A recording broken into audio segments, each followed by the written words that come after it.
അതിശയമെന്ന് ജനം പറയും വിധത്തിൽ യേശു ഒരു പ്രവൃത്തി ചെയ്യും. അതിശയമെന്ന് ജനം പറയും വിധത്തിൽ യേശു ഒരു പ്രവൃത്തി ചെയ്യും. ദൈവത്തിന്റെ മഹത്വം നിഴലിരിക്കും, ദൈവത്തിന്റെ കരത്തിൽ നീ വസിക്കും. ദൈവത്തിന്റെ മഹത്വം നിഴലിരിക്കും, ദൈവത്തിന്റെ കരത്തിൽ നീ വസിക്കും. പറഞ്ഞാൽ വിശ്വസിക്കാത്ത പ്രവൃത്തിയൊന്ന് ദൈവം ചെയ്യാൻ പോകുന്നു. കേട്ടാലും സമ്മതിക്കാത്ത പ്രവൃത്തിയൊന്ന് നാഥൻ ചെയ്യാൻ പോകുന്നു.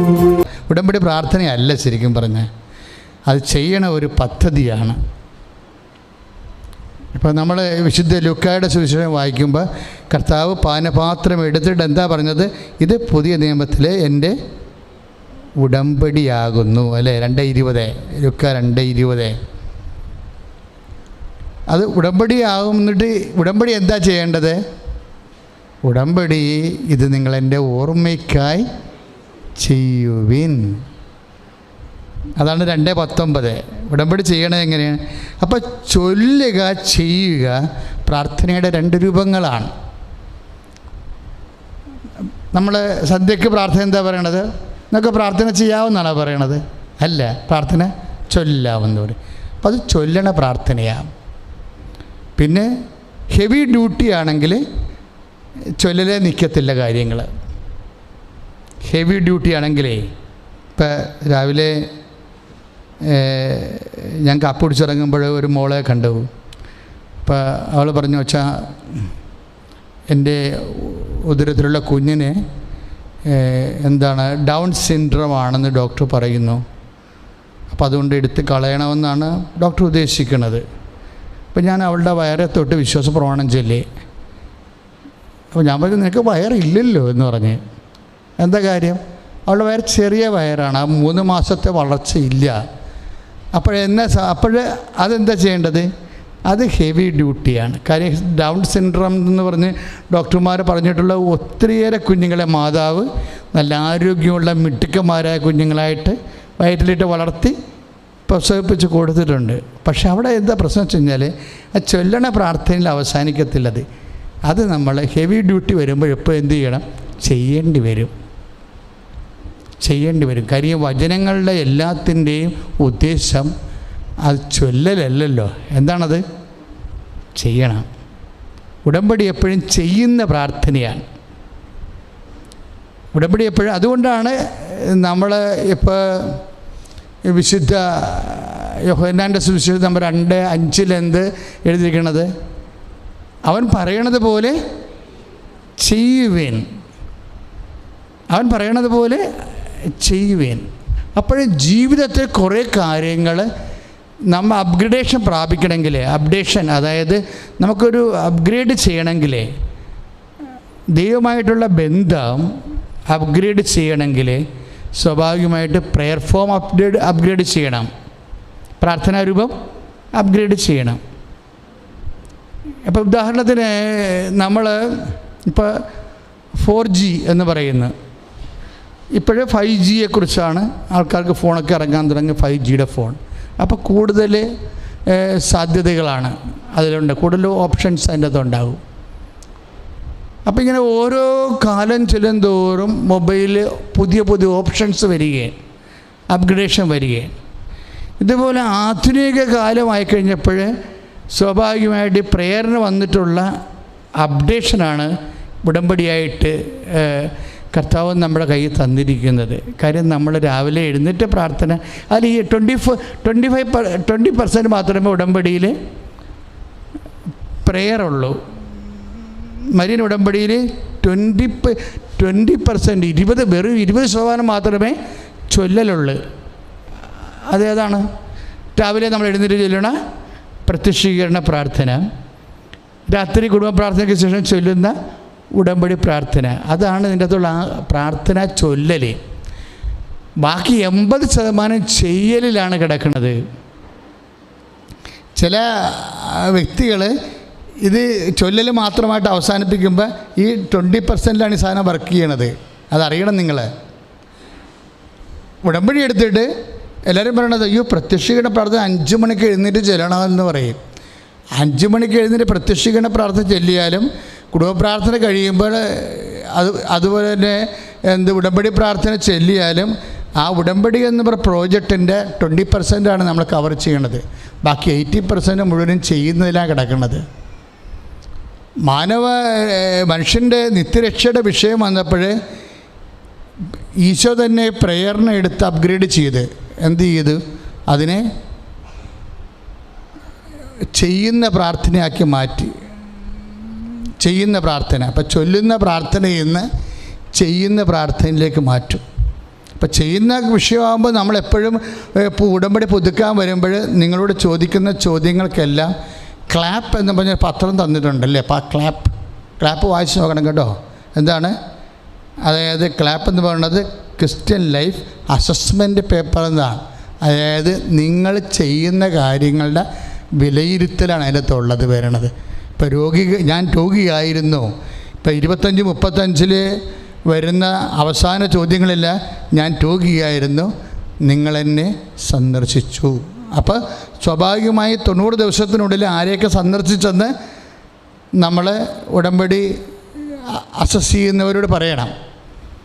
എത്ര സന്ദർശനം നടന്നു എന്ന് പറയുമ്പോൾ അതിന് പോയിൻ്റ് ഉണ്ട്, റേറ്റ് ഉണ്ടെങ്കിൽ ആ പോയിൻ്റ് അവരോട് രേഖപ്പെടുത്തും.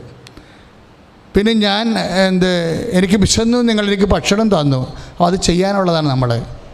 ആർക്കൊക്കെ ഭക്ഷണം കൊടുത്തു? അപ്പോൾ അത് ഭക്ഷണം ഇല്ലാത്ത ആർക്കെല്ലാം ഭക്ഷണം കൊടുത്തു എന്ന് ചോദിക്കുമ്പോൾ നമുക്ക് പറയാൻ 10 പേർക്ക് കൊടുത്തു, 5 പേർക്ക് കൊടുത്തു എന്ന് പറയാം. അപ്പോൾ അതിനൊരു 3 പോയിൻ്റ് കിട്ടും. അതാണ് ക്ലാപ്പ് പേപ്പറിൻ്റെ പ്രത്യേകത. നിങ്ങൾക്ക് ക്ലാപ്പ് പേപ്പർ വെച്ചാൽ അതിപ്പോൾ ഉടമ്പടി ചെയ്യുമ്പോൾ തന്നെ ക്ലാപ്പ് പേപ്പർ തന്നുവിടുകയാണ്. കാര്യം എന്താ? നിങ്ങളതനുസരിച്ച് റേറ്റിംഗ് ഉണ്ടാക്കാൻ വേണ്ടിയാണ്. കാര്യം കുറേ നാൾ ഞങ്ങളിങ്ങനെ സഹായിക്കും, പിന്നെ കർത്താവ് നിങ്ങളെ ഓട്ടോമാറ്റിക്കാക്കി നിങ്ങൾ ഉയർത്തിക്കൊള്ളും. ഇത് ഭയങ്കര അപ്ഗ്രേഡ്. കുറച്ച് കഴിയുമ്പോൾ ദൈവദൃസന്നിധിയിൽ നിങ്ങൾക്ക് നല്ല തൂക്കം ഉണ്ടാകും. ദൈവത്തിന് പണ്ട് മുതലേ ഉള്ള ഒരു പരിപാടിയാണ്. എന്താണ് അത്? ക്രൈസ്തവരായാലും അക്രൈസ്തവരായാലും ദൈവം തൂക്കി നോക്കും, അല്ലേ? ഞാൻ തന്നെ തൂക്കി നോക്കിയെന്ന് മേനെ തെക്കൽ ഉപാർസ്യൻ, ഞാൻ നിന്നെ തൂക്കി നോക്കി. എന്ത് പറ്റി? നീ ഭാരം കുറഞ്ഞവനായി കാണപ്പെട്ടു. Praise the Lord. അപ്പോൾ കർത്താവ് തൂക്കണ പരിപാടി ഉള്ളതാ. നിങ്ങൾക്ക് ഭാരം കൂടിക്കൊണ്ടിരിക്കുകയാണ് അതായത് ഉടമ്പടി അനുസരിച്ച് കൊണ്ട് ഇതുപോലെയുള്ള ദൈവനിവേശന പ്രവർത്തനങ്ങൾ ചെയ്യുന്ന അനുസരിച്ച് കൊണ്ട് നിങ്ങളുടെ ഭാരം കൂടിക്കൊണ്ടിരിക്കും. എൻ്റെ മക്കളെ, ഇത് നമ്മളുടെ കയ്യിൽ കിട്ടിയ അനുഗ്രഹമാണ്. വളരെ മാത്തമാറ്റിക്കൽ പ്രിസിഷനോട് കൂടിയ കാര്യം. നിങ്ങൾക്ക് പിന്നെ ഒന്നും പിന്തിരിഞ്ഞ് നോക്കേണ്ടി വരത്തില്ല. എന്താ കാര്യത്തിന് നിങ്ങൾ കർത്താവ് പറഞ്ഞതുപോലെ, ദൈവം പറഞ്ഞതുപോലെ കൃത്യമായി ചെയ്യുന്നുണ്ട്. ഇപ്പം അക്രൈസ്തവര സഹോദരങ്ങളാണെങ്കിൽ തീർച്ചയായിട്ടും ഞങ്ങളുടെ വിശ്വാസ പ്രമാണം നിർബന്ധിച്ച് ചെല്ലിക്കത്തില്ല. കാര്യം അത് നിങ്ങളുടെ ഫ്രീഡത്തെ ബാധിക്കുന്ന വിഷയമായതുകൊണ്ട് നിങ്ങളുടെ ഫ്രീഡത്തെ ഞങ്ങൾ മാനിക്കും. പക്ഷേ നിങ്ങൾക്ക് ഒരു വ്യക്തി യേശുവിനെ ഹോണർ ചെയ്തുകൊണ്ട് അവളുടെ സൽപ്രവൃത്തികളിൽ വളരാൻ തീരുമാനിച്ചാൽ ഓട്ടോമാറ്റിക്കലായിട്ട് നിങ്ങൾ ദൈവവേദനയായി മാറും. ഒരു വ്യക്തി യേശുവിനെ ഹോണർ ചെയ്തുകൊണ്ട് ജീസസ് ചെയ്തുകൊണ്ട് മനുഷ്യത്വ പ്രവർത്തനങ്ങളിൽ, മാനവിക പ്രവർത്തനങ്ങളിൽ വളരാൻ തീരുമാനിച്ചാൽ ഓട്ടോമാറ്റിക്കായിട്ട് നിങ്ങളുടെ ഭാരം ദൈവതിരുസന്നിധി കൂടും. കാര്യം യേശുവിൻ്റെ ഭാരം എങ്ങനെയാണ് കൂടിയത്? ലോകത്തിൻ്റെ മുഴുവൻ പാപങ്ങളെ ഒരു തട്ടിൽ വെച്ചു, അടുത്ത തട്ടിൽ യേശുവിനെ വെച്ചു. ഈ പാപത്തേക്കാൾ കൂടുതൽ കൃപ ഉൽപ്പാദിപ്പിച്ചാൽ മാത്രമേ ഈ പാപത്തിൽ നിന്ന് നമ്മൾക്ക് വിടുതൽ ലഭിക്കത്തുള്ളൂ. അപ്പോൾ യേശു എന്നാ ചെയ്തത്? സഹനം കൂടി ഏറ്റെടുത്ത് സ്വന്തം ഭാരം വർദ്ധിപ്പിച്ചു, സ്വന്തം ഗുണനിലവാരം വർദ്ധിപ്പിച്ചു. മനുഷ്യൻ്റെ അവസ്ഥയിലായിരുന്നിട്ട് ദൈവം യേശു 2 തരത്തിലാണ് മനുഷ്യൻ്റെ പാപത്തിൽ നിന്ന് നിരതദ്രവ്യമായി മാറിയത്. നമ്മളെ വിലക്ക് വാങ്ങിയെന്നൊക്കെ പൗലോസ് പറയുന്നത് അങ്ങനെയാണ്. അതായത് നിത്യമരണത്തിൽ അകപ്പെടേണ്ട വ്യക്തികളെ യേശു വിലക്ക് വാങ്ങിയത് എങ്ങനെയാണ്? ഒന്ന്, അവൻ പ്രകൃത്യ ദൈവമായിരിക്കവേ. നമ്മൾ ഫിലിപ്പിയർ 2:6-7 വായിക്കുന്ന പോലെ ഒന്ന് പറഞ്ഞ്, അവൻ പ്രകൃത്യ ദൈവമായിരിക്കവേ.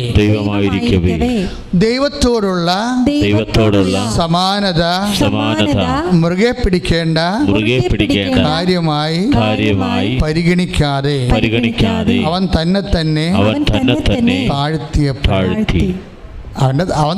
താഴ്ത്തിയപ്പോൾ അവൻ്റെ ഭാരം കൂടിയെന്നർത്ഥം ഇല്ലേ? ഒരു ത്ലാസിൽ താഴ്ന്ന് കിടക്കുന്ന ത്ലാസിന് എന്താണ് ഇരിക്കണത്?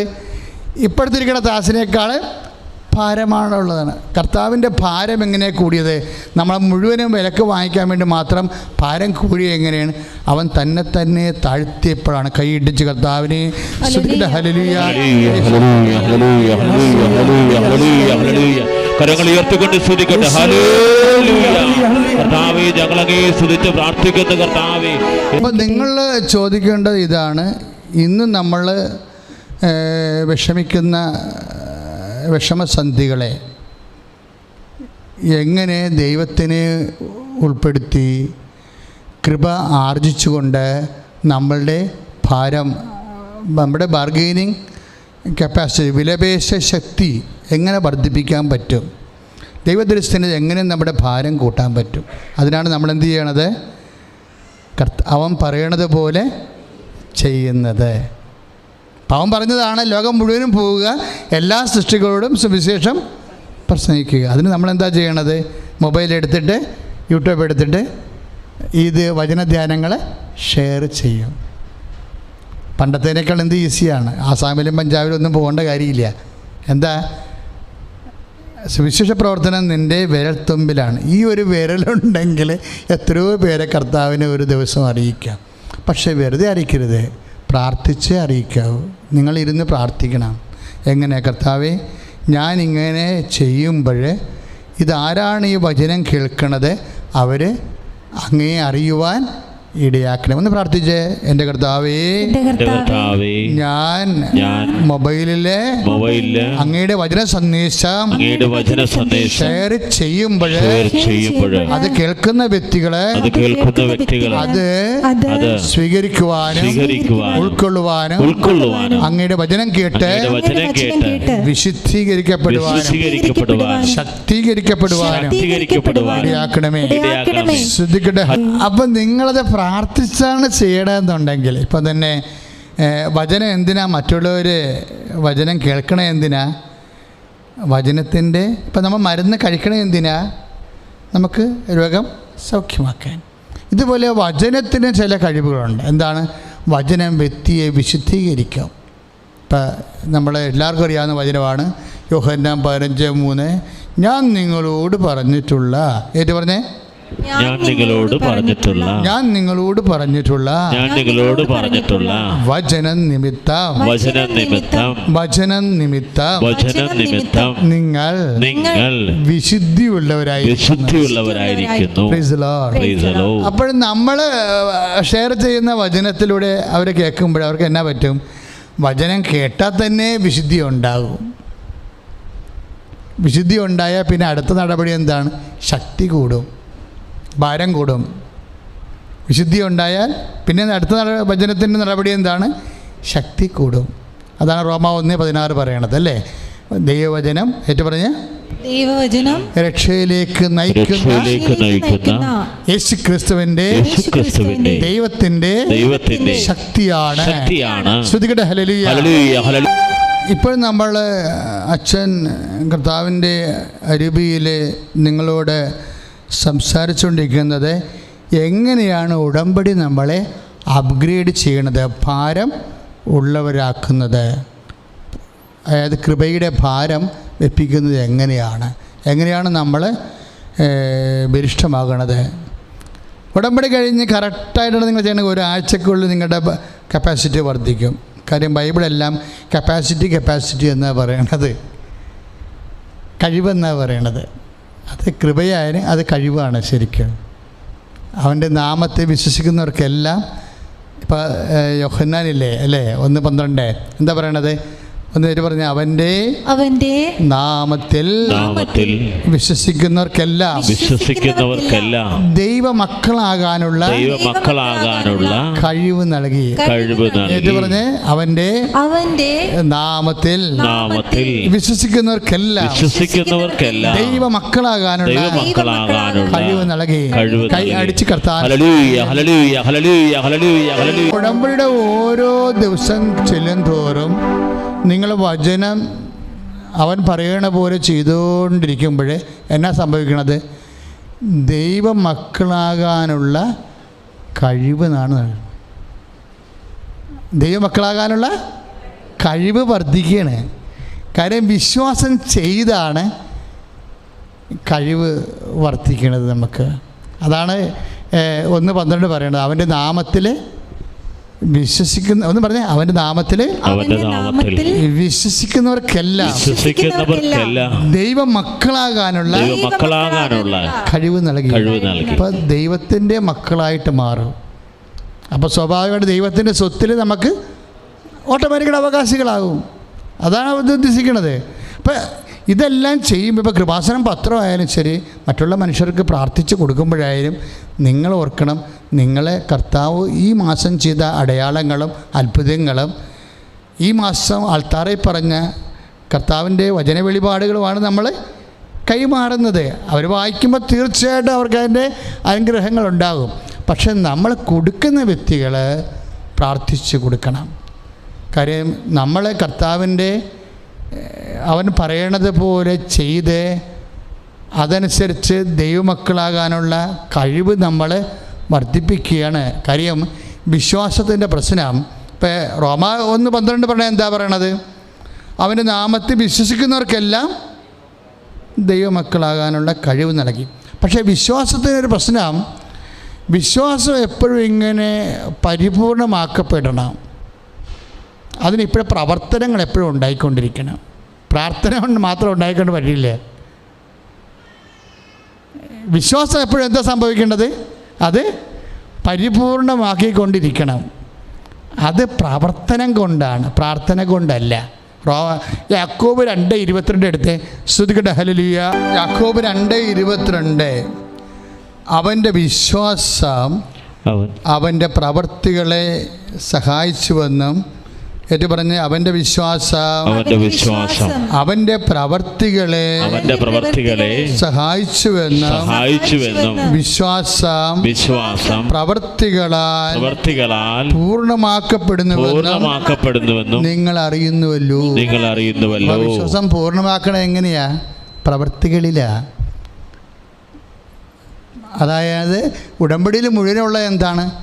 വിശ്വാസത്തെ പൂർണ്ണമാക്കാനുള്ള പ്രവർത്തികളാണ്. അത് യാക്കോബ് 2:22 വചനം. കാര്യം വിശ്വാസം വെറുതെ വിശ്വാസം ഉണ്ടായെന്ന് പറഞ്ഞ് വീട്ടിൽ നിന്ന് പുറത്തിറങ്ങാതെ അകത്തിരുന്നിട്ട് ആ വിശ്വാസം 20% വരും. കാര്യം പ്രാർത്ഥന മാത്രമായി പോകും. പല അണ്ണന്മാർക്ക് വരുന്നൊരു പ്രശ്നം വെച്ച് കഴിഞ്ഞാൽ അവർ ഉടമ്പടി എടുക്കും, പ്രത്യക്ഷിക്കേണ്ട പ്രാർത്ഥനയും ചെല്ലും, വല്ലപ്പോഴൊക്കെ ബൈബിളൊക്കെ വായിക്കും, അല്ലാതെ പ്രവർത്തനങ്ങൾ 10-3 കളയും. നിങ്ങൾ അതെന്താ പ്രശ്നം? നമ്മളതിൽ പൂർണ്ണമായിട്ട് താത്വികമായിട്ട് ഒരു കണക്ക് കൂട്ടലോട് കൂടി വിശ്വസിക്കണില്ല.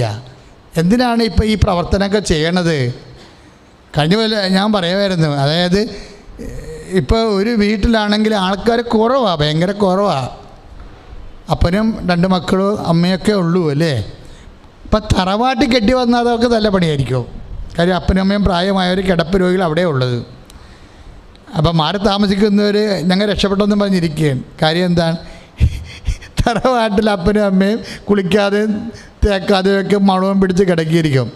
അപ്പോൾ അത് അവളുടെ പണിയല്ല. അപ്പൻ്റെ ജീവനാവശ്യം, അമ്മയുടെ ജീവനാവശ്യം ഇളയ മകനെല്ലാം കൈപ്പറ്റി വന്നുകൊണ്ട് നമുക്ക് കൈ ഒഴിഞ്ഞ് വേണമെങ്കിൽ ജീവിക്കാം.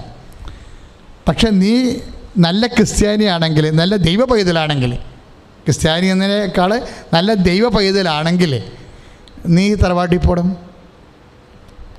അപ്പനെ അമ്മ ആരാണ് അകൃതമായി കിടക്കണത്? അവരെ ആരെയും സഹായം വിളിച്ച് കുളിപ്പിക്കണം. അത് അവരുടെ ജോലിയാണ്, എൻ്റെ ജോലിയല്ല. അവരുടെ ജോലിയാണ് എൻ്റെ ജോലിയല്ല എന്ന് പറയുമ്പോൾ നമ്മൾ തിരിച്ച് വചനം തൂക്കി നോക്കുകയാണ്. ഇപ്പം സാരി നനച്ചിടുന്ന, സാരി നനച്ചിടുന്നു അല്ലെങ്കിൽ ഉടുപ്പ് നനച്ചിടുന്നു നമ്മൾ.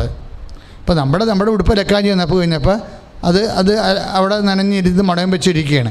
നമ്മളെടുത്ത് വേണമെങ്കിൽ നമുക്ക് പറയാം ഇത് നമ്മുടെ ഉടുപ്പല്ല, അത് അവരുടെ ജോലിയാണ്, നമ്മളെന്തിനാണ് ചെയ്യേണ്ടത്, നമ്മുടെ ജോലിയൊന്നും അവരാരും ചെയ്യാറില്ല, പിന്നെ നമ്മളെന്തിനാണ് അവരെ സഹായിക്കണത്, അങ്ങനെ ഒരു നിലപാടെടുക്കാം. എൻ്റെ ഉടുപ്പ് ഇതുപോലെ മണയം വെച്ച് കിടന്നിട്ട് ഒരു പന്നിയും നോക്കിയിട്ടില്ല, പിന്നെ എന്തിനാണ് ഞാൻ പോയി വലിയൊക്കെ അതൊക്കെ ചെയ്ത് കൊടുക്കണത്. അത് നിങ്ങളുടെ പഴയ മനുഷ്യനാണ്. ഉടമ്പടി ചെയ്യുമ്പോൾ നിങ്ങളെ പുതിയ മനുഷ്യനാകും. കാര്യം എന്താണ്? അവർക്ക് വേണ്ടത് ചെയ്യുക മാത്രമല്ല, അത് ചെയ്തത് നിങ്ങളാണെന്ന് പോലും അവർ അറിയിക്കത്തില്ല. കൈ ഇട്ടിച്ച് കർത്താസ്വലിയ പ്രിയപ്പെട്ടവർ. അപ്പോൾ ഉടമ്പടി ഒരു ബോധപൂർവം ചെയ്യുന്ന ഒരു നടപടിയാണ് ശരിക്കും. എന്തിനാണ്? നമ്മളുടെ കപ്പാസിറ്റി വർദ്ധിപ്പിക്കാൻ. നമ്മളെ കപ്പാസിറ്റി ഇപ്പം നമ്മൾ 6:63 നിങ്ങൾ ആദ്യം ദൈവരാജ്യത്തെയും അതിൻ്റെ നീതിയെയും കുറിച്ച് അന്വേഷിക്കുക, ബാക്കിയുള്ള എല്ലാം നിങ്ങൾക്ക് ചേർത്ത് ഇല്ലേ. ഇപ്പം മത്തായി ശ്രീകാട് സുവിശേഷം 6:63 അതെന്താണ്? അതും ഇത് തന്നെയാണ്. അതായത് ഓട്ടോമാറ്റിക്കായിട്ട് നമ്മളുടെ റേറ്റിംഗ്, നമ്മുടെ ഭാരം അങ്ങോട്ട് കൂട്ടിക്കഴിയുമ്പോൾ, കഴിവ് കൂട്ടിക്കഴിയുമ്പോൾ നമ്മൾ പ്രാർത്ഥിക്കാതെ തന്നെ ബാക്കിയുള്ളത് ചേർത്ത് നൽകും. അതാണ് 6:63 മത്തായി ശ്രീകാട് സുവിശേഷം. എന്താ പറഞ്ഞത്? ഒന്ന് പറഞ്ഞേ.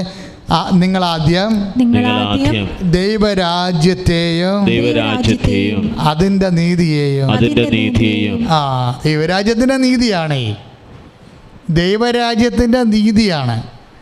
അല്ലാതെ ദൈവരാജ്യത്തിൻ്റെ നീതി, ദൈവരാജ്യത്തെയും അതിൻ്റെ നീതിയാണ്. കാര്യം നീതി എപ്പോഴും 2-3 തരം ഉണ്ട് ബൈബിളിൽ. ഇപ്പം മത്തായി ശ്ലീഹായുടെ സുവിശേഷം തന്നെ 5:20 വായിക്കുമ്പോൾ നിങ്ങളുടെ നീതി, ഏറ്റു പറഞ്ഞ നിങ്ങളുടെ നീതി ഫരിസേയരുടെ നീതിയെ അതിലംഘിക്കുന്നില്ലെങ്കിൽ നിങ്ങൾ ദൈവരാജ്യത്തിലെ പ്രവേശിക്കുകയില്ല. അപ്പം അതിലംഘിക്കുന്ന നീതിയുണ്ട്. സാധാരണ നീതിയേക്കാൾ അതിലംഘിക്കുന്ന നീതിയുണ്ട്. അതിലംഘിക്കുന്ന നീതി എന്താണ്? പ്രതിഫലം മനുഷ്യരോട് ചോദിക്കാത്ത നീതിയാണ്. പറഞ്ഞ മനസ്സിലായില്ലേ? പ്രതിഫലം മനുഷ്യരോട് ചോദിക്കാത്ത നീതിയാണ്. ഇപ്പം ചിലപ്പോൾ രോഗികളെ വീട്ടിൽ കിടക്കുമ്പോൾ തോർക്കും കിടന്ന് കുറക്കട്ടെ, എന്നെ കുറച്ച് പരിപ്പിച്ചിട്ടുള്ളതാണെന്ന് നമ്മൾ പറയും. ഉടമ്പടി എടുത്തു കഴിഞ്ഞാൽ നിനക്കത് പറയാൻ പറ്റത്തില്ല. കാര്യം എന്താണ്? നീ ദൈവവേദനയായി മാറി. പണ്ട് ലോകത്തിൻ്റെ സന്തതിയാകുമ്പോൾ നീ ദൂത്ത് ദസ്, കണ്ണിന് പകരം കല്ല്, കണ്ണ്, പല്ലിന് പകരം പല്ല്, പല രീതി ചെയ്യും. പക്ഷേ ഇപ്പോൾ നീ ആരായി മാറി? നിൻ്റെ കപ്പാസിറ്റി വർദ്ധിച്ചു, ദൈവ പൈതലായി മാറുകയാണ്. ദൈവ പൈതലായി മാറുമ്പോൾ നിനക്ക് എന്താ പ്രശ്നം? നീ ചോദിക്കുന്ന മുമ്പ് തന്നെ നിൻ്റെ ആവശ്യം എന്തെന്ന് നിൻ്റെ സ്വർഗസ്ഥനായ പിതാവ് അറിയുന്നു. ആദ്യം നീ ദൈവരാജ്യത്തെയും അതിൻ്റെ നീതിയെയും കുറിച്ച് അന്വേഷിക്കുവാൻ, ബാക്കിയുള്ളത് ചേർത്ത് നൽകപ്പെടും. അപ്പോൾ ബാക്കിയുള്ളത് എന്താണ്? അത് ചേർത്ത് നൽകപ്പെടാൻ വേണ്ടി. പക്ഷേ പല കാര്യങ്ങളുണ്ടല്ലോ സഹോദരങ്ങളെ, നമുക്ക് ലഭിക്കാൻ വേണ്ടി നമ്മൾ ആഗ്രഹിക്കുന്ന പല കാര്യങ്ങളും നമ്മളുടെ കഴിവനുസരിച്ചുള്ള കാര്യമായിരിക്കത്തില്ല. നമുക്ക് ലഭിക്കാനുള്ള പല കാര്യങ്ങൾ നിങ്ങളുടെ പ്രാർത്ഥന വെച്ചോ. നിങ്ങൾ ഒന്നാമത്തെ കാര്യം എന്ത് വെച്ചു, രണ്ടാമത്തെ കാര്യം എന്ത് വെച്ചു, ഞാൻ എപ്പോഴും നോക്കണത് ഉടമ്പടിയിൽ 5-6 കാര്യങ്ങൾ എന്ത് വെച്ചെന്നാണ് നോക്കണത്. എന്ന് വെച്ചാൽ ഇത് ദൈവത്തിന് പോലും നടക്കില്ലെന്ന് നിങ്ങൾക്ക് തോന്നുന്ന ചില കാര്യങ്ങളുണ്ട്. അടുത്ത് കിടക്കണ 1/2 ഏക്കർ സ്ഥലം വിലക്ക് മേടിക്കുക. 1/2 ഏക്കർ സ്ഥലം പോയിട്ട് അരപ്പവൻ്റെ കമ്മൽ പോലും ഇട്ടെടുക്കാൻ നമുക്ക് പറ്റണില്ല. പിന്നെ ഇങ്ങനെ 1/2 ഏക്കർ സ്ഥലം മേടിക്കണത് ഒക്കണേ ഒക്കണ്ട. ഞാൻ 6 കാര്യം എഴുതാൻ അച്ഛൻ പറഞ്ഞില്ലേ, സ്ഥലമുണ്ടല്ല എഴുതിയേക്കാം, ഒക്കട്ടെ. ഈ അവസാനത്തെ കാര്യം 2-3 ഇല്ലേ ഉടമ്പടി വെക്കണേ, അത് നിങ്ങൾ ഇൻവെസ്റ്റ് ചെയ്യണം ശരിക്കും. കാര്യം അത് നിങ്ങൾക്കറിയാം, അത് നിങ്ങളുടെ മെറിറ്റിലുള്ള കാര്യമല്ലെന്ന്. പക്ഷേ അത്യാവശ്യമാണ്. 2 കുഞ്ഞുങ്ങളുണ്ട്, 3 കുഞ്ഞുങ്ങളുണ്ട്, അവർ മാറി താമസിക്കണം, അത്യാവശ്യമാണ്. പക്ഷെ നമുക്ക് അതിൻ്റെ കാരണം പോലും ഇല്ല. ഇപ്പം തന്നെ കടവാ, പിന്നെ നമ്മൾ അത് മേടിക്കണത്. ഇപ്പോൾ തന്നെ കടവാ, പിന്നെ അത് മേടിക്കണത്. അപ്പം അങ്ങനെ വരുമ്പോൾ അത് പൂർണ്ണമായിട്ടും മെറിറ്റിൽ വർക്ക് ചെയ്യണതല്ല. ഉടമ്പടിയുടെയും ഒരു പ്രത്യേകത എന്ന് വെച്ച് കഴിഞ്ഞാൽ എപ്പോഴും അത് നമ്മളുടെ Efesians 2:8 ബൈബിൾ മുഴുവൻ വർക്കൗട്ട് ചെയ്യണത് ഈ ഒരൊറ്റ പ്രിൻസിപ്പിളിലാണ്. ബൈബിൾ മുഴുവനും. ഇപ്പം നിങ്ങൾക്ക് ഇപ്പം ചില ആൾക്കാർ 20 കോടി കടമുണ്ടച്ചാൽ ഞാനിപ്പോൾ ആത്മഹത്യ ചെയ്യുമെന്നൊക്കെ പറഞ്ഞുകൊണ്ട് വരികയില്ലേ. അപ്പോൾ ഞാൻ പറയുന്നത് അത്യാവശ്യമാണ് ആത്മഹത്യ ചെയ്യണമെന്നുണ്ടെങ്കിൽ 2 വഴികളുണ്ട്. ഒന്ന് റെയിൽ പാളമുണ്ട്, പിന്നെ അതാകുമ്പോൾ പിന്നെ ഭയങ്കര പാടാണ്, ചോരൊക്കെ തെറിച്ച് അലാപ്പടെ സീനായി പോകുമെന്ന് പറയും. ഇത്ര കൂടി പറഞ്ഞുകൊണ്ട് പോയ കടലാണ്, അപ്പം അതിൻ്റെ കുഴപ്പമൊന്നുമില്ലെന്ന്. കാര്യം എന്ന് വെച്ച് കഴിഞ്ഞാൽ ഇവരിങ്ങനെ അല്ലല്ലോ അച്ഛനോട് പറയേണ്ടത്, ആണോ? അവരവരുടെ അളിയനോട് പറയണമെങ്കിൽ അങ്ങനെ പറയാം, അച്ഛനോട് പറയുമ്പോൾ ഈശോനോട് പറയണ പോലെയാണല്ലേ. അപ്പോൾ അവർക്ക് ആ ഒരു മിനിമം വിശ്വാസം വേണ്ടേ, ഒരു മിനിമം വിശ്വാസം വേണ്ടേ? അവരെവിടെയാണ് പറയണത്, ആരോടാണ് പറയണത്? അവരുടെ ആ വിഷയത്തിലോ ആ 20 കോടിയിലോ അല്ലെങ്കിൽ അവരുടെ ആസ്തികളിലോ ഒരു അഭയവുമില്ലാതെ ആണത് പറയണത്. പക്ഷെ നമുക്കറിയാം, നിങ്ങൾ പൂർണ്ണമായി അത് വിശ്വസിക്കണം. എങ്ങനെ വിശ്വസിക്കും? എൻ്റെ കർത്താവ് ഈ വിഷയത്തിൽ തീരുമാനം ഉണ്ടാക്കും. അവന് ഏതെങ്കിലും വഴി ഉണ്ടാകും.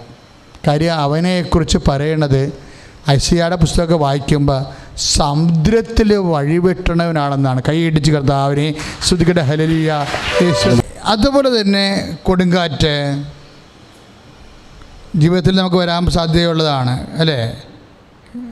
ജീവിതത്തിൽ വരാൻ പോകുന്ന സാധ്യതയുള്ള എല്ലാ വിഷയങ്ങളെയും കൂടി യേശു പ്രകൃതി ശക്തികളുമായിട്ടാണ് സാദൃശ്യം ചെയ്യിക്കുന്നത്. ഒരു മനുഷ്യൻ്റെ ജീവിതത്തിൽ വരാൻ സാധ്യതയുള്ള പല വിഷയങ്ങളില്ലേ. ഇപ്പോൾ കഴിഞ്ഞ ദിവസങ്ങൾ ഇന്നലെ സാക്ഷ്യം പറഞ്ഞത് അമ്മ ക്യാൻസർ മാറ്റിയെന്നാണ് പറഞ്ഞത്. ഉടമ്പടി ചെയ്തപ്പോൾ 4ാം സ്റ്റേജ് ക്യാൻസർ, പിന്നെ ചികിത്സിച്ച് പിന്നെ സ്കാൻ ചെയ്യുമ്പോൾ ആ സംഭവം അവിടെ ഇല്ല. ഇതുപോലെ ജീവിതത്തിൽ വരാൻ സാധ്യതയുള്ള രോഗങ്ങൾ അതെന്തൊക്കെയാണ്? അതിനെ ഈശോ പ്രതീകവൽക്കരിച്ചാണ് സംസാരിക്കണത്. അതിന് ചില വിഷയങ്ങളെ കാറ്റായിട്ട് പറയും. ഇപ്പം കാറ്റടിച്ചാലുള്ള കുഴപ്പം എന്താ? കാറ്റടിച്ചാൽ ചിലപ്പോൾ ആ കെട്ടിടം തന്നെ അങ്ങോട്ട് കൊളാപ്സായി പോകും, അല്ലേ? മഴ പെയ്താൽ എന്താ കുഴപ്പം? ഒലിച്ചു പോകും. മഴ പെയ്താൽ ഇപ്പം കാറ്റടിച്ച് കഴിഞ്ഞാൽ പകുതിയെങ്കിലും അവിടെ കിടക്കും. മഴ പെയ്താൽ അവിടെ കിടക്കത്തില്ല, നമുക്കറിയാം. അത് ഒലിച്ചൊഴുകി അവിടെ അടുത്ത നാട്ടിൽ പോകും. നാട് വിട്ട് പോകേണ്ടി വരും നമ്മൾ. നമ്മുടെ വീട് ഒലിച്ചു പോയാൽ എന്തു ചെയ്യും? അത് ഒഴുകിപ്പോവും. അതാണ് ഈശോ പറയണത്. കാറ്റടിച്ചു, മഴ പെയ്തു, പിന്നെ എന്താണ്? വെള്ളപ്പൊക്കം ഉണ്ടായി. ഇപ്പം ജീവിത പ്രശ്നങ്ങൾ ഇപ്പം ഇന്നലെ ദിവസങ്ങളിൽ ഇവിടെ ഇപ്പം എല്ലാ ദിവസവും ഉടമ്പടി ഉണ്ടല്ലോ. അപ്പോൾ ഇടയ്ക്ക് ഞാൻ പുറത്തോട്ട് ഇറങ്ങും. ഇപ്പം ഈ കോവിഡ് ആയതുകൊണ്ടാണ് അധികം ആൾക്കാരായിട്ട് മിങ്കിൾ ചെയ്യാത്തത്. എന്നാലും എനിക്ക് ഇറുക്കപ്രതി ഉണ്ടാകത്തില്ല. ആരെങ്കിലുമൊക്കെ ഭയങ്കര ചീഞ്ഞ് വിഷമിച്ചൊക്കെ നിൽക്കണമെന്നുണ്ടെന്ന് എൻ്റെ മനസ്സിലകത്തിരിക്കുമ്പോൾ തോന്നിയാൽ ഞാൻ ചുമ്മാ പുറത്തിറങ്ങും. അവർ വരും തീർച്ചയായിട്ടും. കർത്താവ് ഇന്ന് സഹായിക്കാൻ നിൽക്കുന്ന ആൾക്കാരുണ്ടാകുമല്ലോ, ഇന്ന് സഹായിക്കും. ചിലപ്പോൾ ജസ്റ്റ് ഉടമ്പടിക്കാരായിരിക്കും അവർ. കർത്താവ് അവരെ സഹായിക്കാൻ ചിലപ്പോൾ നിൽക്കുകയായിരിക്കും. പക്ഷേ അവരെ കർത്താവാണ് സഹായിച്ചതെന്ന് അവർക്ക് ബോധ്യം ഉണ്ടാകണ്ടേ. അപ്പോൾ ഞാൻ പുറത്തിറങ്ങി വന്നപ്പോൾ ഒരു ചേച്ചി പറഞ്ഞ, അച്ഛാ ഞാൻ ഡൈവേഴ്സിന് കോടതി പോയിരിക്കുകയാണ്, പക്ഷേ കിട്ടിയിട്ടില്ല എന്ന് പറഞ്ഞു. അപ്പോൾ ഞാൻ പറഞ്ഞു, മോളെ നീ കിട്ടണമെന്നാണ് ഇത് പറയണതെന്ന് ചോദിച്ചു.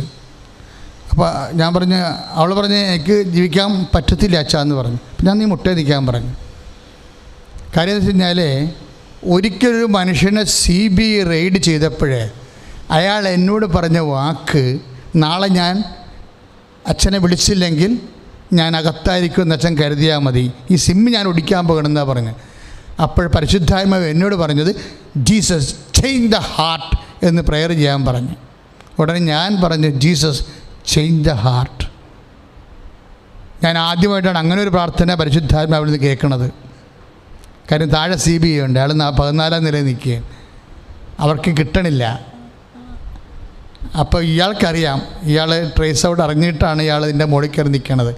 ഇനി ഇയാളെ കിട്ടത്തില്ല, ഇയാൾ സിം ഓടിക്കാൻ പോയി. എന്നെ ഒന്ന് കാര്യം ഞാൻ അച്ഛനെ പിടിച്ചില്ലെങ്കിൽ ഞാൻ അകത്താണെങ്കിൽ ഈ ലോകത്ത് അച്ഛനെങ്കിലും അറിഞ്ഞാൽ മതിയെന്ന്. അതാണ് അത് ഉദ്ദേശം. അപ്പോൾ ഞാൻ തിരിച്ച് പ്രാർത്ഥിക്കണത് CBI ആളെ റെയ്ഡ് ചെയ്തല്ലേ, പിടിക്കല്ലേ, നീതി ഉണ്ടാകണമേ എന്നല്ല പ്രാർത്ഥിച്ചത്. ആ പ്രാർത്ഥന എനിക്ക് കിട്ടിയില്ല. എനിക്ക് കിട്ടിയ പ്രാർത്ഥന എന്താണ്? Jesus change the heart. കാര്യം നമ്മളെല്ലാം അനുഭവിക്കണത് എവിടെയാണ്? ഹാർട്ടിലല്ലേ. നമ്മളിപ്പോൾ ക്ഷീണമായാലും രോഗമായാലും അനുഭവിക്കണത് എവിടെയാണ്? ഹാർട്ടിലാണല്ലേ, ഹൃദയത്തിലാണല്ലേ. നമുക്ക് എന്ത് വന്നാലും, ഇപ്പോൾ കടമായാലും നമുക്ക് പേടി വരും അല്ലേ, ഉത്കണ്ഠ വരും അല്ലേ. രോഗമായാലും നമുക്ക് സങ്കടം വരും, ദുഃഖവും വിഷമവും വരും. പക്ഷേ എന്തായാലും അനുഭവിക്കണത് എവിടെയാണ്? ഹാർട്ടിലാണ്. ഈ ഹാർട്ടിലാണ് ശരിക്കും പറഞ്ഞാൽ ദൈവം തൊടേണ്ടത്. നമ്മളെപ്പോഴും ആ വിഷയത്തിൽ തൊടാൻ പറയും. പക്ഷേ വിഷയം അനുഭവിക്കണത് എവിടെയാണ്? മനുഷ്യൻ അവൻ്റെ ഹൃദയത്തിലാണ് അനുഭവിക്കുന്നത്. അപ്പം അതുകൊണ്ട് എനിക്ക് അങ്ങനെ ഒരു പ്രെയർ അറിയത്തില്ലായിരുന്നു. ആ സെക്കൻഡിൽ എൻ്റെ മനസ്സിൽ വന്നാണ് ജീസസ് ചേഞ്ച് ദ ഹാർട്ട്, ഹൃദയത്തെ ചേഞ്ച് ചെയ്യാൻ പറഞ്ഞു. പിറ്റേ ദിവസം 11 മണിക്ക് ആ മനുഷ്യൻ തന്നെ എന്നെ വിളിച്ച്, ഞാൻ പ്രാർത്ഥിച്ച പ്രാർത്ഥന അങ്ങനെ കേട്ടിട്ടില്ല, അങ്ങനെ അതൊക്കെ സിം അടിച്ച് കാണാൻ മിക്കവാറും. അങ്ങനെ ഫോൺ വെച്ച് കഴിഞ്ഞാണ് ഞാനത് പറയണത്. പക്ഷെ പുള്ളി എന്നോട് ഇങ്ങോട്ട് ചോദിച്ചു, അച്ഛനെ വിളിച്ചു കഴിഞ്ഞതിന് ശേഷം എനിക്ക് എന്തൊന്നുമില്ലാത്ത ഒരു സന്തോഷം തോന്നി. പിടിക്കട്ടെ, കർത്താവ് ഉണ്ടല്ല എന്നെനിക്ക് തോന്നി. പക്ഷേ എന്നെ പിടിച്ചില്ല അച്ഛാന്ന്. അപ്പോൾ എൻ്റെ മനസ്സങ്ങ് മാറിപ്പോയി അച്ഛാന്ന് പറഞ്ഞു. അപ്പം ഞാൻ പറഞ്ഞു, ഈശോയെ എന്ത് സംഭവമാണിത്, അയാളുടെ മനസ്സ് മാറിപ്പോയി. പല വിഷയങ്ങളുടെയും വിഷയം എന്ന് വെച്ചാൽ മനസ്സ് മാറിയാൽ മതി നമുക്ക്. ഞാൻ അവളോട് പറഞ്ഞു, നീ മുട്ടനിക്ക്. എന്നിട്ട് ഞാൻ കർത്താവ് കർത്താവ് ഈ കുഞ്ഞിൻ്റെ വിഷമം കൊണ്ട് ആണ് ഇവൾ സഹിക്കാൻ പറ്റാതെ എനിക്കിപ്പോൾ ഡൈവേഴ്സ് വേണമെന്ന് പറയണത്. നിൻ്റെ മനസ്സ് അതല്ലെന്നുണ്ടെങ്കിൽ ഇവളുടെ മനസ്സ് നീ മാറ്റിയെടുക്കണം. കാര്യം ഒറ്റ പ്രെയർ മതി അതിന് ശരിക്കും പറഞ്ഞാൽ. കാര്യം എന്തുമാത്രം ഇന്നിപ്പോൾ നമ്മൾ ഡൈവേഴ്സിന് വേണ്ടി അപേക്ഷിക്കുന്ന എത്രയോ മനുഷ്യരുണ്ട്. പക്ഷേ എത്രയോ മനുഷ്യർ അതിനേക്കാൾ 10 ഇരട്ടി കാര്യം ഉണ്ടായിട്ട് പോലും കൂടെ ജീവിക്കുന്നവരുണ്ട്, ജീവിത പങ്കാളിയുടെ കൂടെ ജീവിക്കുന്നവരുണ്ട്. അവരെങ്ങനെയാണ് ജീവിക്കണത്? അവർ കൃപയുടെ അഭിഷേകം വാങ്ങിച്ച് ജീവിക്കുകയാണത്. കാര്യം നമ്മളുടെ പ്രാർത്ഥനകളിൽ ചില പ്രാർത്ഥന ദൈവം ഒരിക്കലും കേൾക്കത്തില്ല. കേൾക്കാത്ത കുറേ പ്രാർത്ഥനകളുണ്ട് ശരിക്കും ജീവിതത്തിൽ. നമ്മുടെ പ്രാർത്ഥന കേൾക്കത്തില്ല. നമ്മുടെ പ്രാർത്ഥനയിൽ 50% ദൈവം ചില പ്രാർത്ഥനകൾ കേൾക്കത്തില്ല എന്ന് പറഞ്ഞാൽ, അങ്ങനെ പ്രാർത്ഥന കേൾക്കാത്ത പ്രാർത്ഥനയുണ്ട് എന്ന് നമ്മളോട് പറയണത് ആരാ? ഈശോ തന്നെയാണ് പറഞ്ഞത്. ഈശോയുടെ പ്രാർത്ഥന കേട്ടില്ലല്ലോ, കേട്ടോ? ഈശോയുടെ പ്രാർത്ഥന ഗെത്സേമനിൽ വെച്ച് പ്രാർത്ഥന കേട്ടോ? പിതാവേ, സാധ്യമെങ്കിൽ ഈ പാനപാത്രം എന്നെ കടന്നു പോകട്ടെ എന്ന് പറഞ്ഞപ്പോഴേ ആ പ്രാർത്ഥനയ്ക്ക് എന്താ മറുപടി കിട്ടിയത്? പാനപാത്രം ആ സഹനം എടുത്ത് മാറ്റിക്കൊണ്ട് ആണോ അതിന് മറുപടി പറഞ്ഞത്? അല്ല. വിശുദ്ധ യോഹന്നാൻ്റെ സുവിശേഷം 18:6 വായിക്കുമ്പോഴും നമ്മൾ പറയും, അവനെ ശക്തിപ്പെടുത്താൻ ഒരു മാലാഖ വന്നു. Praise the Lord. അപ്പോഴേ നിലവിലിരിക്കുന്ന സഹന സാഹചര്യം മാറിയില്ലെങ്കിലും ദൈവത്തിന് നമ്മളെ ഒരു സെക്കൻഡ് ഓപ്ഷനുണ്ട്. എന്താണ്? നമ്മളെ ശക്തിപ്പെടുത്താനുള്ള, നമ്മുടെ ഹാർട്ടിനെ, ഹൃദയത്തെ അഭിഷേകം ചെയ്യാനുള്ള.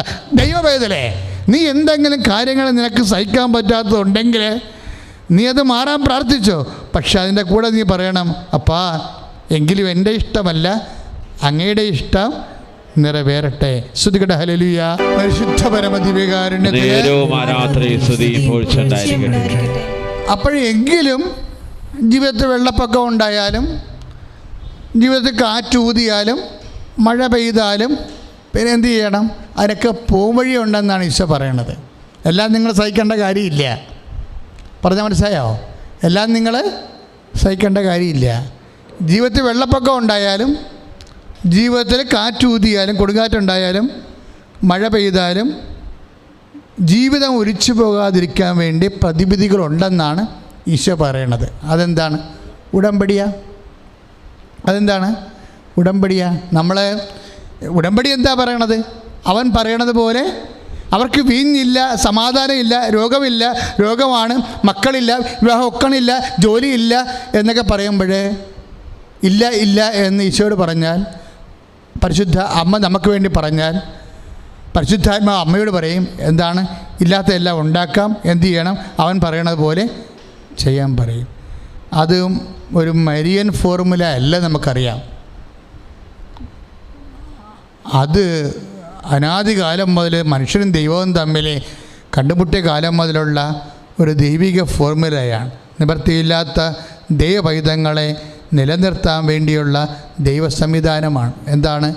എൻ്റെ വചനം കേൾക്കുകയും, ഏറ്റു പറഞ്ഞേ, എൻ്റെ വചനം കേൾക്കുകയും, എൻ്റെ വചനം കേൾക്കുകയും, എൻ്റെ വചനം കേൾക്കുകയും. ഇപ്പം മത്തായിയുടെ സുവിശേഷം 7:24 അല്ലേ? മത്തായി സുവിശേഷം 7:24 എന്താ പറയണത്? എൻ്റെ വചനം കേൾക്കുകയും, എൻ്റെ വചനം കേൾക്കുകയും അതനുസരിച്ച് ജീവിക്കുകയും ചെയ്യുന്നവൻ പാറമേൽ തന്റെ ഭവനം പണി ചെയ്ത ബുദ്ധിമാനായ മനുഷ്യന് തുല്യനാണ്. അപ്പൊ എൻ്റെ എൻ്റെ വചനം കേൾക്കുകയും, മത്തായി 7:24 അല്ലേ?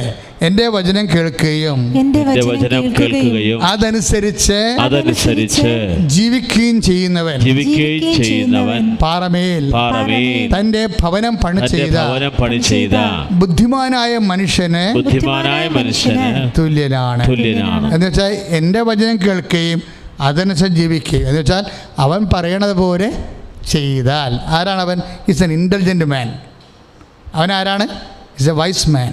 ബുദ്ധിമാനായ മനുഷ്യനാണ്. ഉടമ്പടി എടുക്കുന്നവരാരാണ്? ബുദ്ധിമാന്മാരായ മനുഷ്യരാണ്. അല്ലാത്തവന്മാർ പൊട്ടന്മാരാണ്. എനിക്ക് ഞാൻ അച്ഛൻ കയ്യിൽ നിന്നിട്ട് പറഞ്ഞിട്ടില്ല, നിങ്ങളാ വചനം നോക്കിയാൽ മതി. 7:24 മത്തായിയുടെ സുവിശേഷം എന്താ പറയണത്? എൻ്റെ വചനം കേൾക്കുകയും, ഏറ്റു പറഞ്ഞേ, എൻ്റെ വചനം കേൾക്കുകയും അതനുസരിച്ച് ജീവിക്കുകയും ചെയ്യുന്നവൻ പാറമേൽ തന്റെ ഭവനം പണി ചെയ്ത ബുദ്ധിമാനായ മനുഷ്യന് തുല്യനാണ്. എന്ന് വെച്ചാൽ അവൻ പറയണത് പോലെ ചെയ്യുന്നവൻ ബുദ്ധിമാനായ മനുഷ്യന് തുല്യനാണ്. എന്ന് വെച്ചാൽ ഉടമ്പടി പ്രകാരം do this in memory of me, ഇതെൻ്റെ ഓർമ്മയ്ക്കായി ചെയ്യുന്നവൻ. നമ്മൾ എന്ത് ചെയ്താലും അവൻ്റെ ഓർമ്മയ്ക്കായിരിക്കും, ഒരു സംശയമില്ല. ഏത് സകലം ദൈവപൈതലേ നീ ഏറ്റെടുക്കുന്നുവോ, it is in memory of him. അവൻ്റെ നാമത്തിലായിരിക്കും, അവൻ്റെ ഓർമ്മയ്ക്കായിരിക്കും. അത് നിങ്ങളെ ശക്തിപ്പെടുത്തും. സ്തുതിക്കട്ടെ. ഹല്ലേലൂയ, ഹല്ലേലൂയ, ഹല്ലേലൂയ. കരങ്ങൾ ഉയർത്തിക്കൊണ്ട് സ്തുതിക്കട്ടെ. കർത്താവേ, ഉടമ്പടി എടുത്ത എല്ലാ മക്കളെയും സമർപ്പിച്ച് പ്രാർത്ഥിക്കുന്ന കർത്താവേ, യോഹന്നാൻ 2:5 അവൻ പറയുന്നത് ചെയ്യുവൻ. കർത്താവേ, അപ്രകാരം ഉടമ്പടി ചെയ്ത് അവൻ പറഞ്ഞ കൽപ്പനകൾ പാലിച്ച് ഉടമ്പടി നിബന്ധനകൾ പാലിക്കുന്നവർ വിവേകിയായ മനുഷ്യന്, വിജ്ഞാനിയായ മനുഷ്യന്, പാറമേൽ ഭവനം പണിത മനുഷ്യന് തുല്യരാണ് ഞങ്ങൾ വിശ്വസിക്കുന്ന കർത്താവേ. കരങ്ങൾ ഉയർത്തി സ്തുതിക്കട്ടെ. ഹല്ലേലൂയ, ഹല്ലേലൂയ. യേശുവേ, ഉടമ്പടി പ്രാർത്ഥന അഭിഷേകമായി തീർക്കുന്ന നന്ദി പറയുന്നു. ഉടനടി അനുഭവമായി തീർക്കുന്ന നന്ദി പറയുന്നു. ഹല്ലേലൂയ, ഹല്ലേലൂയ, ഹല്ലേലൂയ. യേശുവേ, യേശുവേ, യേശുവേ, യേശുവേ, യേശുവേ. കരങ്ങളടിച്ചുകൊണ്ട്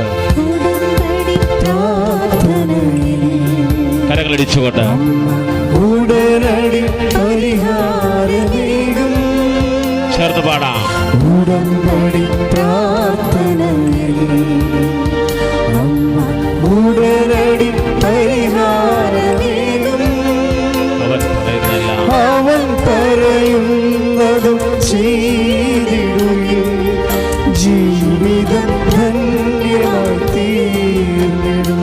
ചേർത്ത് പാടാം. അവൻ പറയുന്നതും ചെയ്തിടുകയും ജീവിതം ധന്യമായി തീർന്നിടും.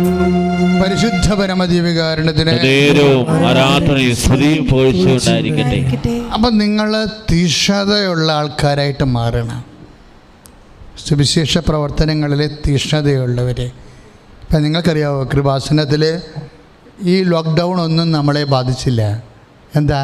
കർത്താവ് എല്ലാ ദിവസവും തന്നെ പുതിയ പുതിയ ശുശ്രൂഷകൾ തന്നു. ആയിരക്കണക്കിന് 10,000-കണക്കിന് മനുഷ്യർ ഈ ലോക്ക്ഡൗണിലെ കർത്താവിൻ്റെ വചനം കേട്ട് വളർന്നു. ഞങ്ങളാണെങ്കിൽ അൾത്താർ അടച്ചിട്ടില്ല. ഈ ലോക്ക്ഡൗൺ കാലത്ത് ഇത് റൺ ചെയ്യണമെങ്കിൽ 6 ലക്ഷം 5.5 ലക്ഷം രൂപ വേണമായിരുന്നു. സ്റ്റാഫിൻ്റെ ഇവിടുത്തെ മുഴുവൻ മെയിൻ്റനൻസും ചിലവും എല്ലാം കൂടി. ഒരു സ്വസ്ത്രക്കാഴ്ച പോലും ഇല്ലാതെ ഈ ഒരു കൊല്ലം മുഴുവൻ കർത്താവ് വഴി നടത്തിയില്ലേ? ആടെ മുമ്പിലും കൈ നീട്ടാതെ, സാമ്പത്തികമായ വിഷയം സംസാരിക്കാതെ കർത്താവ്. അതെന്താ? തീഷ്ണതയാണത്. എന്താണ് കാര്യം? എല്ലാ കൊറോണയ്ക്കും മുകളിലാണ് നമ്മൾ വിശ്വസിക്കുന്ന കർത്താവ്. പണത്തിന് വേണ്ടിയോ അല്ല, അത് കഷ്ടപ്പെടേണ്ടി വന്നാൽ തന്നെയും കഷ്ടപ്പെട്ടായാലും ശരി ഈ അനുഗ്രഹത്തിൻ്റെ വാതിൽ ജനങ്ങളുടെ മുമ്പിൽ തുറന്നിട്ടിരിക്കും. അമ്മ എന്തുമാത്രം ശുശ്രൂഷ തന്നു, ഗൂഗിൾ മീറ്റ് തന്നു, വീട്ടിലൊരു സെക്രട്ടറി തന്നു, എത്ര അതിനിങ്ങനെ ജനങ്ങൾ. ഇനി ഏറ്റവും രസം എന്ന് വെച്ച് കഴിഞ്ഞാൽ ഇതിനിടയ്ക്ക് ഒക്ടോബർ മാസം അഖണ്ഡ ജപമാല റാലി പ്രഖ്യാപിച്ചു. ദൈവമേ, ഞാൻ നോക്കിക്കുമ്പോൾ സബ്സ്ക്രിപ്ഷൻ ഇങ്ങനെ മല പോലെ ഉയർന്നു തന്നെ. ഒരു ദിവസം 1200 പേരാണ് സബ്സ്ക്രിപ്ഷൻ എടുത്തത് അഖണ്ഡ ജപമാല റാലിക്ക്. എന്താ ഞങ്ങൾ ചെയ്തത്? അമ്മ പ്രത്യക്ഷപ്പെട്ട ഇടത്ത് വന്ന് 24 മണിക്കൂറും ജപമാല ചൊല്ലിക്കൊണ്ടിരുന്നു. വേറെ ഒന്നും ചെയ്തില്ല. ലോകത്തിന് മുഴുവൻ സമർപ്പിച്ചുകൊണ്ട്. അതെന്താണ്? അത് തീഷ്ണതയാണ്. ഒരു കൊറോണയ്ക്കും ജീവിതത്തിൻ്റെ ഒരു രോഗത്തിനും, ലോകം മുഴുവൻ ലോക്ക്ഡൗൺ ആയാലും ദൈവത്തിൻ്റെ വാതിൽ ലോക്ക്ഡൗൺ ആകരുത്. എന്താ കാരണം? അതുപോലെ പ്രേക്ഷിത തീഷ്ണത നിങ്ങൾക്കുണ്ടാകണം. പറഞ്ഞാൽ മനസ്സിലായില്ലേ? അല്ലാതെ ഒരു പ്രശ്നം വന്നു, ഇപ്പം ചില കാര്യങ്ങൾക്ക് ഇത്തിരി താമസിക്കും. ഇനി പച്ച മലയാളത്തിൽ പറയാം, ചില കാര്യങ്ങൾ നിങ്ങൾക്ക് നടക്കത്തില്ല. കാര്യം എന്താണ്? അത് ഉടമ്പടിയുടെ ഭാഗമാണ്. ചില കാര്യങ്ങൾ നടക്കത്തില്ല. കാര്യം ഇവിടെ ഈ അൾത്താറയിൽ ഈ മാർച്ച് മാസം ആദ്യകാലങ്ങളിൽ 54 വയസ്സുള്ള ചേട്ടൻ്റെ കല്യാണം നടന്നിട്ടുണ്ട്. അത് നമുക്ക് ചിന്തിക്കാൻ പോലും പറ്റണില്ല. 50-47 വയസ്സുള്ള ഒരു ചേട്ടത്തിനെ കല്യാണം കഴിച്ച് സാക്ഷ്യം പറഞ്ഞു. ഈ ആൾത്താറിൽ 25 വർഷമായിട്ട് മക്കളില്ലാത്ത ആൾക്കാർ ഈ മാസം സാക്ഷ്യം പറഞ്ഞിട്ടുണ്ട്. 25 വർഷമായിട്ട് അവർക്ക് മക്കളില്ല. ഉടമ്പടി എടുത്തു കഴിഞ്ഞപ്പോൾ അവർക്ക് മക്കളെ കിട്ടി. എങ്ങനെ കിട്ടി? സ്വാഭാവികമായി ശരീരത്തിന് മക്കളെ ഉണ്ടാക്കാനുള്ള യാതൊരു കഴിവുമില്ല. പക്ഷേ അമ്മ അവരെ അനുഗ്രഹിച്ചു. അപ്പോൾ എന്ത് സംഭവിക്കുന്ന ഒരാൾത്താറയാണ്. പക്ഷേ അതേസമയത്ത് ഞാൻ നിങ്ങളോട് പറയുന്നു, ചില കാര്യങ്ങൾ ദൈവം റിസർവ്ഡായിട്ട് വെക്കും. അതുമേ കയറി എപ്പോഴും മാന്തിക്കൊണ്ടിരിക്കരുത്. പറഞ്ഞാൽ മനസ്സിലായില്ലേ? ചില കാര്യങ്ങൾ റിസർവ്ഡായിട്ട് വെക്കും. നേരത്തെ പറഞ്ഞ പോലെ കർത്താവിനും ചില കാര്യങ്ങൾ നടന്ന് കിട്ടിയില്ല. അപ്പോൾ ഈശോ എന്നാ പറഞ്ഞത്? എന്നെ ശക്തിപ്പെടുത്തിയാൽ മതിയെന്ന് പറഞ്ഞു. എന്നെ അതാ 18:6 നമ്മൾ വായിച്ചില്ലേ കുറച്ച് മുമ്പ്? സത്യമെങ്കിൽ പാനപാത്രം എന്നെ കടന്നു പോകട്ടെ എന്ന് പറഞ്ഞപ്പോഴേ കർത്താവ് അപ്പോസ്തലന്മാരോടൊക്കെ പറഞ്ഞു, നിങ്ങളൊന്ന് എഴുന്നേറ്റിരിക്കെ 10 മനുഷ്യൻ്റെ കൂടെ ഒന്ന് അറിയണ്ടായിരിക്കും, പേടിയാണെന്നൊക്കെ പറഞ്ഞു. മാനുഷികമായിട്ട് മരണം മുമ്പിൽ വരുമ്പോൾ ആർക്കായാലും ആ മാനുഷിക സ്വഭാവം കാണിക്കും. പക്ഷേ ഒരു സെക്കൻഡ് കഴിഞ്ഞപ്പോൾ ആ മാനുഷിക സ്വഭാവത്തിൻ്റെ മേലെ കർത്താവിൻ്റെ അരൂപി ഇറങ്ങി വന്ന്, ദൈവത്തിൻ്റെ ശക്തി ഇറങ്ങി വന്നപ്പോഴേ അവൻ എഴുന്നേറ്റ്. ഒരു ഡെഡ് ബോഡി പോലെ ചോര കുളിച്ച് കിടന്ന ആൾ പെടയെന്നിങ്ങനെ എഴുന്നേക്കും. എന്നിട്ട് ചോദിക്കുന്ന ഒരു ചോദ്യമുണ്ട്, ഹും ഡു യു സീക്ക്? നിങ്ങൾ ആരെയാണ് അന്വേഷിക്കുന്നത്? അപ്പോൾ പറഞ്ഞു, Jesus of Nazareth, that is I am. ഞാൻ നസറേയനായ യേശുവിനെ അന്വേഷിക്കണമെന്ന് പറഞ്ഞപ്പോഴേ അത് ഞാനാണെന്ന് പറയാനുള്ള ചങ്കൂറ്റം.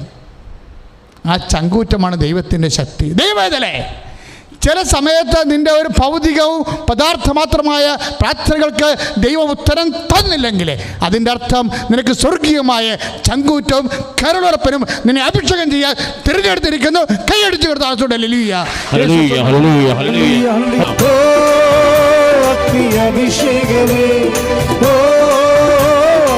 അഭിഷേകമേ കാറ്റായി വീശണമേ, തീക്കാറ്റായി വീശണമേ.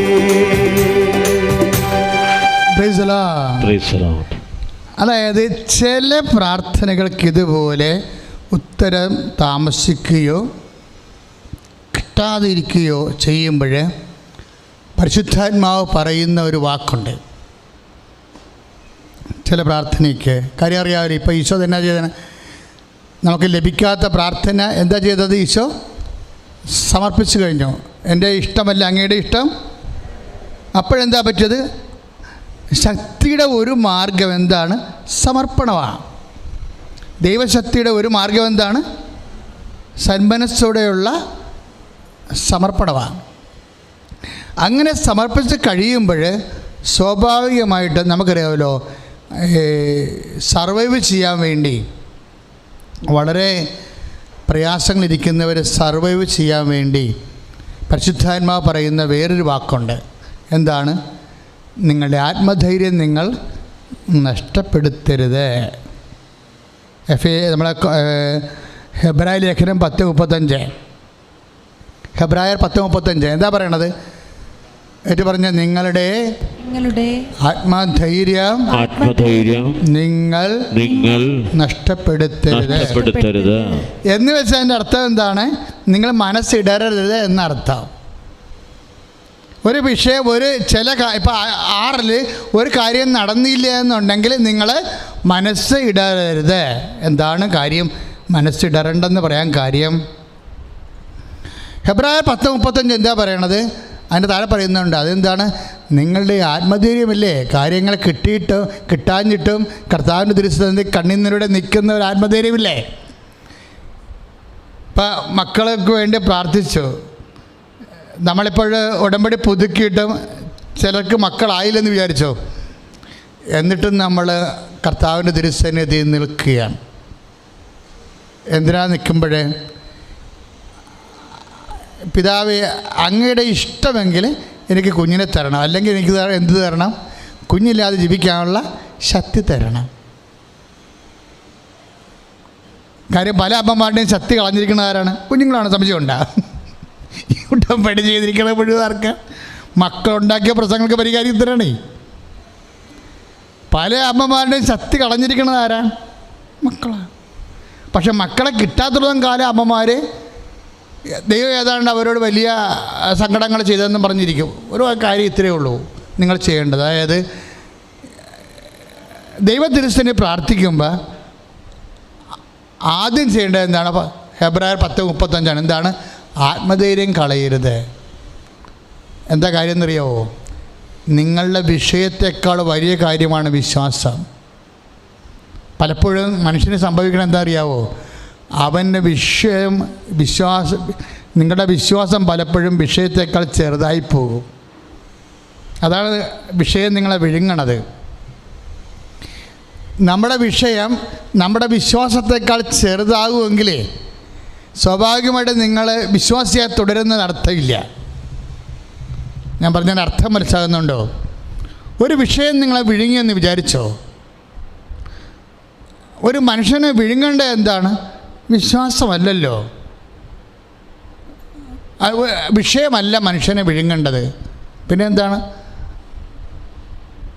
വിശ്വാസത്തിൻ്റെ പ്രകടനങ്ങൾ, വിശ്വാസത്തിൻ്റെ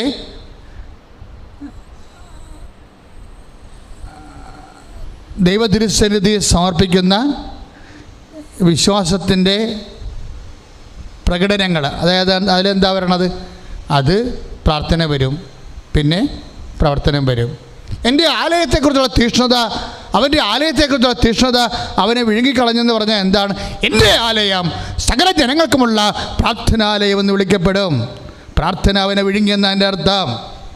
ഒരു കാലത്തൊരു സ്വപ്നം ഞാൻ കണ്ടേ. എന്താ സ്വപ്നം കണ്ടെന്നറിയാവൂ? കുരിശില്ലാത്ത ഒരു സിനിമാ ചാപ്ര. പണ്ടത്തെ സിനിമാ ചാപ്ര ഇല്ലേ, തേർഡ് ക്ലാസ് തിയേറ്റർ, അതുപോലെ പണ്ടാരം വലിയൊരു കെട്ടിടം, ലളിതമായ കെട്ടിടം. ഇതിൻ്റെ മുഖവാരത്ത് ഞാൻ കയറി നിൽക്കണതാണ് സ്വപ്നം. അതിന് കുരിശില്ല, പക്ഷെ അവിടെ ആ മുഖവാരത്തിൽ എഴുതി വെച്ച്, ഓലക്കെട്ടിടമാണേ, ലളിതമായ കെട്ടിടമാണ്. ആ മുഖവാരത്തിൽ എഴുതി വെച്ചിട്ടുണ്ട് ഗോഡ്, തിളങ്ങണ അക്ഷരത്തിൽ ഗോഡ്. അതിൻ്റെ അർത്ഥം എന്താണ്? ഏതെങ്കിലും ഒരു മതചിഹ്നം ഒരു സ്ഥാപനം പേറുമ്പോഴേ മറ്റുള്ളവരുടെ വേദനയ്ക്ക് അവിടെ പങ്കുവെക്കാനുള്ള വാതിൽ അടക്കപ്പെടും. അതുകൊണ്ടാണ് പറഞ്ഞത് എൻ്റെ ആലയം എല്ലാ ജനതകൾക്കുമുള്ള പ്രാർത്ഥനാലയമെന്ന് വിളിക്കപ്പെടും. ഇത് പ്രാർത്ഥനാലയമാണോ? അത് മനുഷ്യന്മാർക്കെല്ലാം വേണ്ടിയുള്ളതാണ്. മനുഷ്യന്മാർക്കെല്ലാം അവരുടെ സങ്കടങ്ങൾ ദൈവതിരുസന്നിധിയിൽ കണ്ണീരിടാനുള്ള ഇടമുണ്ടാകണം. അങ്ങനെ ഇടുമ്പോൾ ആ പ്രാർത്ഥനയാണ് നമ്മളെ വിഴുങ്ങിക്കളയേണ്ടത്, വിഷയമല്ല. ഒരു വിഷയം കാരണം നീ അത് നടക്കാത്ത കാരണം നീ പ്രാർത്ഥന മുടക്കി, ഞാനിപ്പോൾ പ്രാർത്ഥിക്കാറില്ല, എല്ലാ ദൈവങ്ങളെയും വിളിച്ചെന്നൊക്കെ പറയും. കിട്ടാവുന്ന എല്ലാ ദൈവങ്ങളെയും വിളിച്ചെന്ന് പറയും. ഇപ്പം ഞാൻ ഒരിടത്തും പോകാറില്ല. അതിൻ്റെ അർത്ഥം എന്താണ്? പ്രാർത്ഥന വിഴുങ്ങപ്പെടുന്നു വിഷയത്താൽ. അതേപോലെ നിൻ്റെ നീ പ്രാർത്ഥനയും വിഷയം കൂടി വരുമ്പോൾ ക്രമേണ ഈ വിഷയം നിൻ്റെ പ്രാർത്ഥനയെ ചിലപ്പോൾ വിഴുങ്ങിപ്പോവും. അപ്പോൾ നിൻ്റെ വിശ്വാസി അവിടെ വെച്ച് മരിക്കും, ഒപ്പം ദൈവം നിന്ന് അകന്നു പോയിരിക്കുകയും ചെയ്യും. ജീവൻ പിരിയുമ്പോൾ സ്വാഭാവികമായിട്ടും നമ്മൾ മരിച്ചു പോകും, കണ്ണടഞ്ഞു പോകും, അല്ലേ? അതുപോലെ വിഷയം വിശ്വാസത്തെ വിഴുങ്ങിക്കഴിഞ്ഞാൽ തീർച്ചയായിട്ടും പ്രാർത്ഥന മരിക്കും, ദൈവം അകന്നു പോകും. അപ്പോൾ നീ എപ്പോഴും ചെയ്യണം, ഒരു കാരണവശാലും എൻ്റെ വിഷയം ഒരിക്കലും എൻ്റെ വിശ്വാസത്തെ വിഴുങ്ങരുത്. മറിച്ച് എന്ത് ചെയ്യണം? വിശ്വാസം വിഷയത്തെ വിഴുങ്ങണം. വിശ്വാസം വിഷയത്തെ വിഴുങ്ങണം. അപ്പോഴെന്താണ്? മഴ പെയ്തു, കാറ്റടിച്ചു, വെള്ളപ്പൊക്കമുണ്ടായി, അത് ഭവനത്തിന്മേൽ ആഞ്ഞരച്ചു, അത് വീണു പോയില്ല. എന്താ കാര്യം? അത് പാറമേൽ സ്ഥാപിതമായിരുന്നു. എന്താണ് പാറ?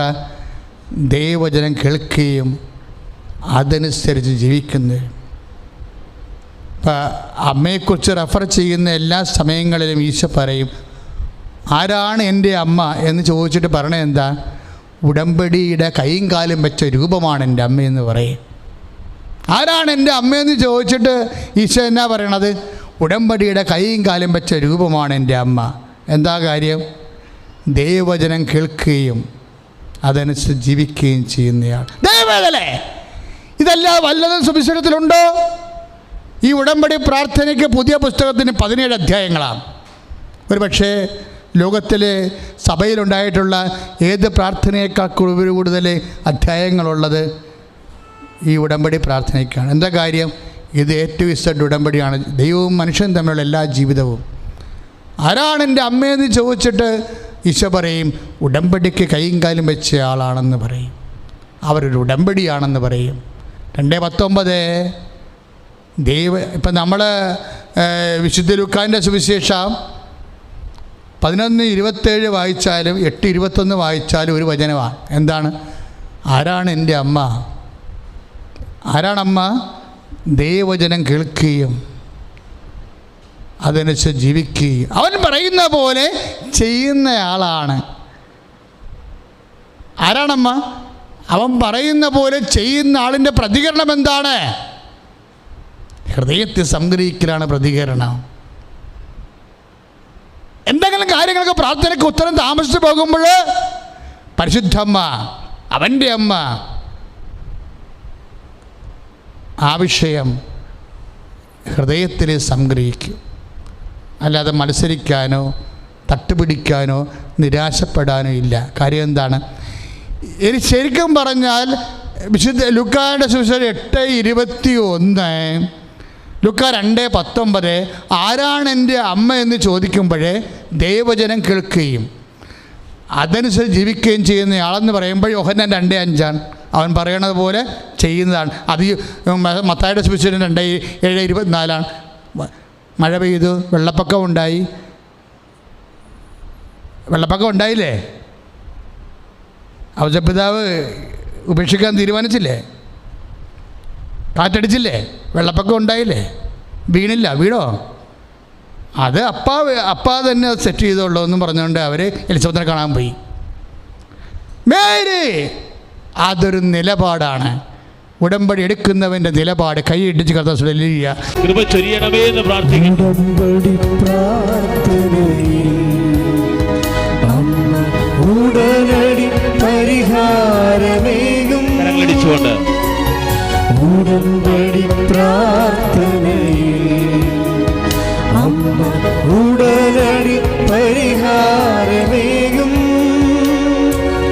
അവൻ പറയുന്നതു ചെയ്തിടുകിൽ ജീവിതം ധന്യമായി തീർന്നിടും. ചേർന്ന് പാടാം. പറയുന്നത് ചെയ്തിടുകിൽ ജീവിതം ധന്യമായി തീർന്നിടും. പരിശുദ്ധ പരമദിവ്യകാരുണ്യത്തിന് ആരാധനയും സ്തുതിയും പുകഴ്ചയും ഉണ്ടായിരിക്കട്ടെ. എല്ലാവരും എഴുന്നേൽക്കുക. പ്രിയമുള്ളവരെ, ഇപ്പോഴേ രോഗാവസ്ഥയിലുള്ള എല്ലാ ശരീരങ്ങൾക്കും ശരീരത്തിൽ നിങ്ങളുടെ കൈകൾ വെച്ച് പ്രാർത്ഥിക്കണം. കർത്താവ് 10,000 സുഖപ്പെടുത്തിയ സ്ഥലമാണിത്. നീ കർത്താവിൻ്റെ തിരുസന്നിധിയിൽ കണ്ണുനീരോടെ അമ്മ നിനക്ക് വേണ്ടി ദിവ്യകാരുണ്യത്തോട് മധ്യസ്ഥം വഹിക്കുന്ന സമയമാണ്. ആ ബോധം നിനക്കുണ്ടാവണം. ഞാനൊരു മധ്യസ്ഥനായി നടുക്ക് നിൽക്കുകയാണ്, അമ്മയുടെയും ഈശോയുടെയും നടുക്ക്. പണ്ട് ഞാനിങ്ങനെ നിന്ന കാലത്താണ് അമ്മ എൻ്റെ പുറകിൽ വന്ന് നിന്നത്. ചാര ഉടുപ്പിട്ട് സമയഘടികാരം നെഞ്ചി ചാർത്തി ഞാൻ അന്ന് ഈശോയുടെ അടുത്ത് നിൽക്കുകയായിരുന്നു. 2004 ഡിസംബർ 7-ാം തീയതി. അപ്പോഴാണ് അമ്മ പുറകിൽ വന്ന് നിന്നത്. അമ്മ പ്രത്യക്ഷപ്പെട്ട ഇടത്താണ് ഈ ആരാധന ഇപ്പോഴും നടക്കുന്നത്. അതുകൊണ്ട് എൻ്റെ ദൈവവേദന നീ വിശ്വസിക്കണം. നിൻ്റെ ക്യാൻസർ ഉണ്ടെങ്കിൽ ക്യാൻസർ ഉള്ള സ്ഥലത്ത് നിൻ്റെ കൈ വെക്ക്. എന്നിട്ട് അമ്മയോട് പറ, അമ്മയുടെ പ്രത്യക്ഷിക്കുന്ന സാക്ഷിയായി എന്നെ ഉയർത്താൻ പറ. നിനക്ക് സാമ്പത്തികമായ ബാധ്യതയും കടവുമാണെങ്കിൽ അതിൻ്റെ ഭാരമുണ്ടെങ്കിൽ നിൻ്റെ തലയിൽ നീ കൈവെക്കിപ്പോഴേ. നിനക്കത് മാറാനൊരു വഴി കാണുന്നില്ല എന്നുണ്ടെങ്കിലേ നീ തലയിൽ കൈവെക്കൂ. കർത്താവേ, ഇതിൻ്റെ ഭാരം എനിക്ക് സഹിക്കാൻ പറ്റണില്ല. എനിക്ക് എന്തിന് ഈ കടവെങ്ങനെ പരിഹരിക്കുമെന്ന് എനിക്കറിയാൻ പാടില്ല. ഇതിൻ്റെ ഭാരം എന്നെ വല്ലാണ്ട് അലട്ടുന്നു. എൻ്റെ ദൈവമേ, ഇപ്പോഴും കണ്ണിൽ നിന്ന് ചോര വന്നുകൊണ്ടിരിക്കുന്നവരെ, ചില രോഗങ്ങൾ കാരണം കണ്ണിൽ നിന്ന് ചോര വരും. കണ്ണിൻ്റെ ഇടത് കണ്ണിൻ്റെ ഇടതുവശത്ത് തടിപ്പുള്ള ഒരു വ്യക്തിയെ കർത്താവ് ഇപ്പോൾ സ്പർശിച്ചുകൊണ്ടിരിക്കുകയാണ്. ഇപ്പോഴേ അതുപോലെ തന്നെ ഇങ്ങനെ ഈ പശുവിൻ്റെ മൂത്രസഞ്ചി പോലെ ഇങ്ങനെ വളരുന്ന ഒരു ബലൂൺ പോലെ എന്തോ ശരീരത്തിൻ്റെ ഉള്ളിൽ വളരുന്നു. ചിലപ്പോഴത് മലദൂരത്തിലൂടെയോ മൂത്രാശയത്തിലൂടെ പുറത്തേക്ക് വരുന്നു. ഈ ചിലപ്പോൾ ഗർഭപാത്രം ഇറങ്ങുന്ന അവസ്ഥയാകാം, ചിലപ്പോൾ അരിശസാകാം. ആ വ്യക്തികളെ കർത്താവ് ഇപ്പോൾ സ്പർശിച്ചു കൊണ്ടിരിക്കുകയാണ്. വലിയ സൗഖ്യങ്ങൾ ദൈവം നൽകിക്കൊണ്ടിരിക്കുകയാണ്. കർത്താവിൻ്റെ ഉന്നതമായ നാമത്തിനെ സ്തോത്രം ചെയ്ത് കർത്താവ് ഇപ്പോഴും ഗർഭാശയ രോഗികളെ, ഗർഭാശയം ഇറങ്ങുന്നവരെ സൗഖ്യപ്പെടുത്തുന്നതിന് നന്ദി പറയുന്നു. അർശസ രോഗികളെ സൗഖ്യപ്പെടുത്തുന്നതിന് നന്ദി പറയുന്നു. കണ്ണിൻ്റെ നേത്ര രോഗികളെ സൗഖ്യപ്പെടുത്തുന്നതിന് നന്ദി പറയുന്നു. കർത്താവ് ഇപ്പോൾ സ്പർശിക്കണമെന്ന് പ്രാർത്ഥിക്കുന്നു. കർത്താവേ, നിന്റെ തിരുമുറിവാർന്ന് വലതുകരം, നിന്റെ തിരുമുറിവാർന്ന് വലതുകരം, നിന്റെ തിരുമുറിവാർന്ന് വലതുകരം ഓരോ മകന്റെ മേലും ഓരോ മകളുടെ മേലും വെക്കണമേ. അടിപ്പോലെ വൈദാഘാതം പോലെ ദൈവികമായ ശക്തി യേശുക്രിസ്തുവിന്റെ നാമത്തിലെ അപവാദത്തിന്റെ പ്രത്യക്ഷീകരണത്തിന്റെ സ്ഥിരീകരണത്തിനായി മാരക രോഗങ്ങളെ, വേദികളെ യേശുനാമത്തിലെ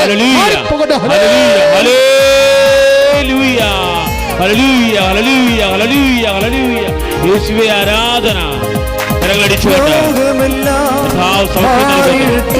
കൃപകൾ ചൊരിയുന്നു, അഭിഷേകം നൽകുന്നു,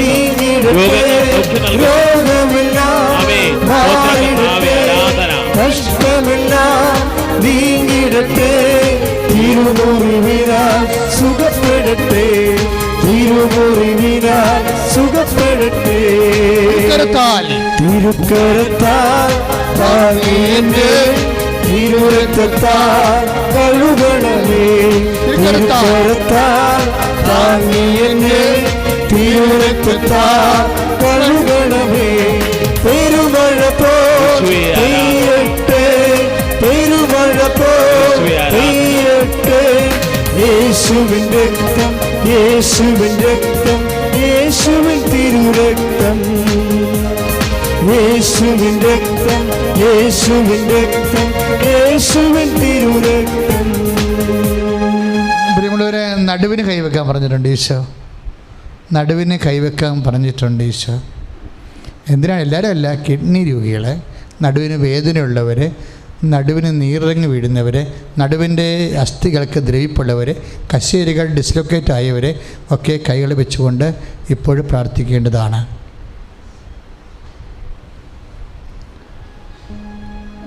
നടുരോഗികൾ, ഇനി നിങ്ങൾ ഒരു കാര്യം കൂടി ചെയ്യണം. ഈ ചിലപ്പോൾ നടുരോഗം നിങ്ങൾക്ക് ഉണ്ടാവത്തില്ല, പക്ഷേ നിങ്ങളുടെ വീട്ടിൽ ഭർത്താവിനുണ്ടാകാം, അല്ലെങ്കിൽ ഭാര്യയ്ക്കുണ്ടാകാം, അല്ലെങ്കിൽ മരുമകൾക്കുണ്ടാകാം. ഇനിയിപ്പോൾ അവൾ സുഖപ്പെട്ടിട്ടൊന്നും കാണണ്ടെന്ന് പറഞ്ഞുകൊണ്ട് ഉള്ളിൽ ദേഷ്യപ്പെട്ടിരിക്കരുത്. നിങ്ങൾ ദൈവപൈതലാണെന്ന് ഓർത്ത് വേണം. ഓരോരുത്തന്മാർ ഒടുങ്ങിക്കിടന്നാൽ പിന്നെ അവരുടെ അത്രയും പത്താസ് കുറച്ച് കണ്ടാൽ മതിയല്ല എന്ന് പറഞ്ഞുകൊണ്ട് ലോകപൈതലിനെ പോലെ സംസാരിക്കരുത്. എളിമയോടെ നിൻ്റെ ശത്രുവിനെ പോലും നീ ഓർത്ത് പ്രാർത്ഥിക്കണം. ഇപ്പോഴേ നിൻ്റെ ശത്രുവിനാണ് വിശക്കണമെങ്കിൽ അവന് ഭക്ഷണം കൊടുക്കാൻ പറഞ്ഞിരിക്കുന്ന കർത്താവിൻ്റെ വചനം. അവന് ആശ്വാസത്തിന് വേണ്ടി പ്രാർത്ഥിക്കണം. അവൻ നാളെ നിന്നെ ഉപദ്രവിക്കായിരിക്കും, പക്ഷെ നീ അവനെ ഓർത്ത് പേടിക്കേണ്ട കാര്യമില്ല. കാര്യം എന്താണ്? നിന്നെ സൃഷ്ടിച്ച് പരിപാലിക്കുന്ന ദൈവം അവനേക്കാൾ ശക്തനാണ്. അപ്പോൾ നിൻ്റെ ദൈവപൈതൽ നിൻ്റെ കപ്പാസിറ്റി വർദ്ധിക്കണമെന്നുണ്ടെങ്കിൽ, ദൈവത്തിൻ്റെ മുമ്പിൽ നിൻ്റെ കഴിവ് വർദ്ധിക്കുന്നുണ്ടെങ്കിൽ, നിൻ്റെ ശത്രുവിനാ നടുവേനെങ്കിലും അവൻ്റെ സൗഖ്യത്തിന് അവളുടെ സൗഖ്യത്തിന് വേണ്ടി നിൻ്റെ നടുവിൽ കൈവച്ചുകൊണ്ട് പ്രാർത്ഥിക്കാൻ ഈശോ പറയണു. ശരീരം മുഴുവൻ ഇങ്ങനെ കറുത്ത പാട്, ആദ്യം ചുവന്ന പാട് വരും, പിന്നെ കറുത്ത പാട് വരും, പിന്നെ അവിടെ ചൊറിച്ചിൽ ഇടയ്ക്കിടയ്ക്ക് തുറന്നുകൊണ്ടിരിക്കുക. ആ വ്യക്തിയെ കർത്താവ് സുഖപ്പെടുത്തിക്കൊണ്ടിരിക്കുന്നു. കർത്താവെ, ഇപ്പോഴേ ഞാൻ പ്രാർത്ഥിച്ചുകൊണ്ടിരിക്കണം. ഈശോ കർത്താവെ, നിൻ്റെ വിശുദ്ധ പൗരോഹിത്യത്തെ മഹത്വപ്പെടുത്തണമെന്ന് പ്രാർത്ഥിക്കുന്നു. കർത്താവെ, സഭയിലുള്ള നിൻ്റെ സാന്നിധ്യം പ്രകടമാക്കണമെന്ന് പ്രാർത്ഥിക്കുന്നു. ഈശോ കർത്താവെ, സഭയിലൂടെ നിൻ്റെ സാന്നിധ്യം പ്രകടമാക്കണമെന്ന് പ്രാർത്ഥിക്കുന്നു. ഈശോ പരിശുദ്ധ അമ്മ ജീവനോടെ പ്രത്യക്ഷപ്പെട്ട ഈ അൾത്താറയിൽ ആ പ്രത്യക്ഷീകരണത്തിൻ്റെ കാരുണ്യം കാണിച്ച ഈ അൾത്താറയിൽ കർത്താവ് നിന്റെ നാമത്തെ പ്രാർത്ഥിക്കുന്ന ഓരോ മകൻ്റെ മേലും ഓരോ മകളുടെ മേലും കർത്താവ് അടിപ്പിണർ പോലെ ആഘാതം പോലെ ദൈവികമായ ശക്തി പ്രചരിക്കട്ടെ. മാരക രോഗങ്ങളെ യേശു നാമത്തിൽ സൗഖ്യം പ്രാപിക്കട്ടെ. ശ്രുതികട്ടെ.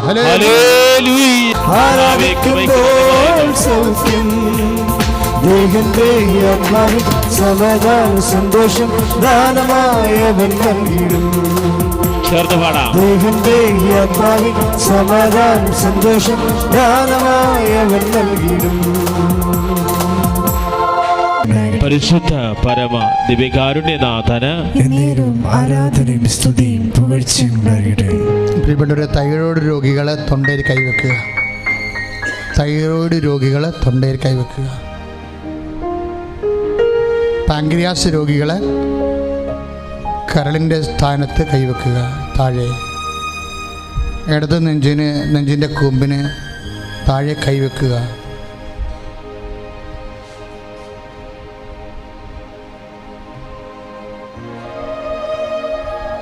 ശ്വാസകോശ രോഗികളെ പതിരയിലെ ശ്വാസകോശത്തിലെ കർത്താവിൻ്റെ നാമത്തിൽ കൈവെക്കുക. ഹൃദയത്തിന് ശ്വാസം മുട്ടുള്ളവരെ, വാൽവ് ചുരുങ്ങുന്നവരെ, വാൽവ് ബ്ലോക്കായിരുന്നവരെ ഇടത് നെഞ്ചിൽ കൈവെക്കുക.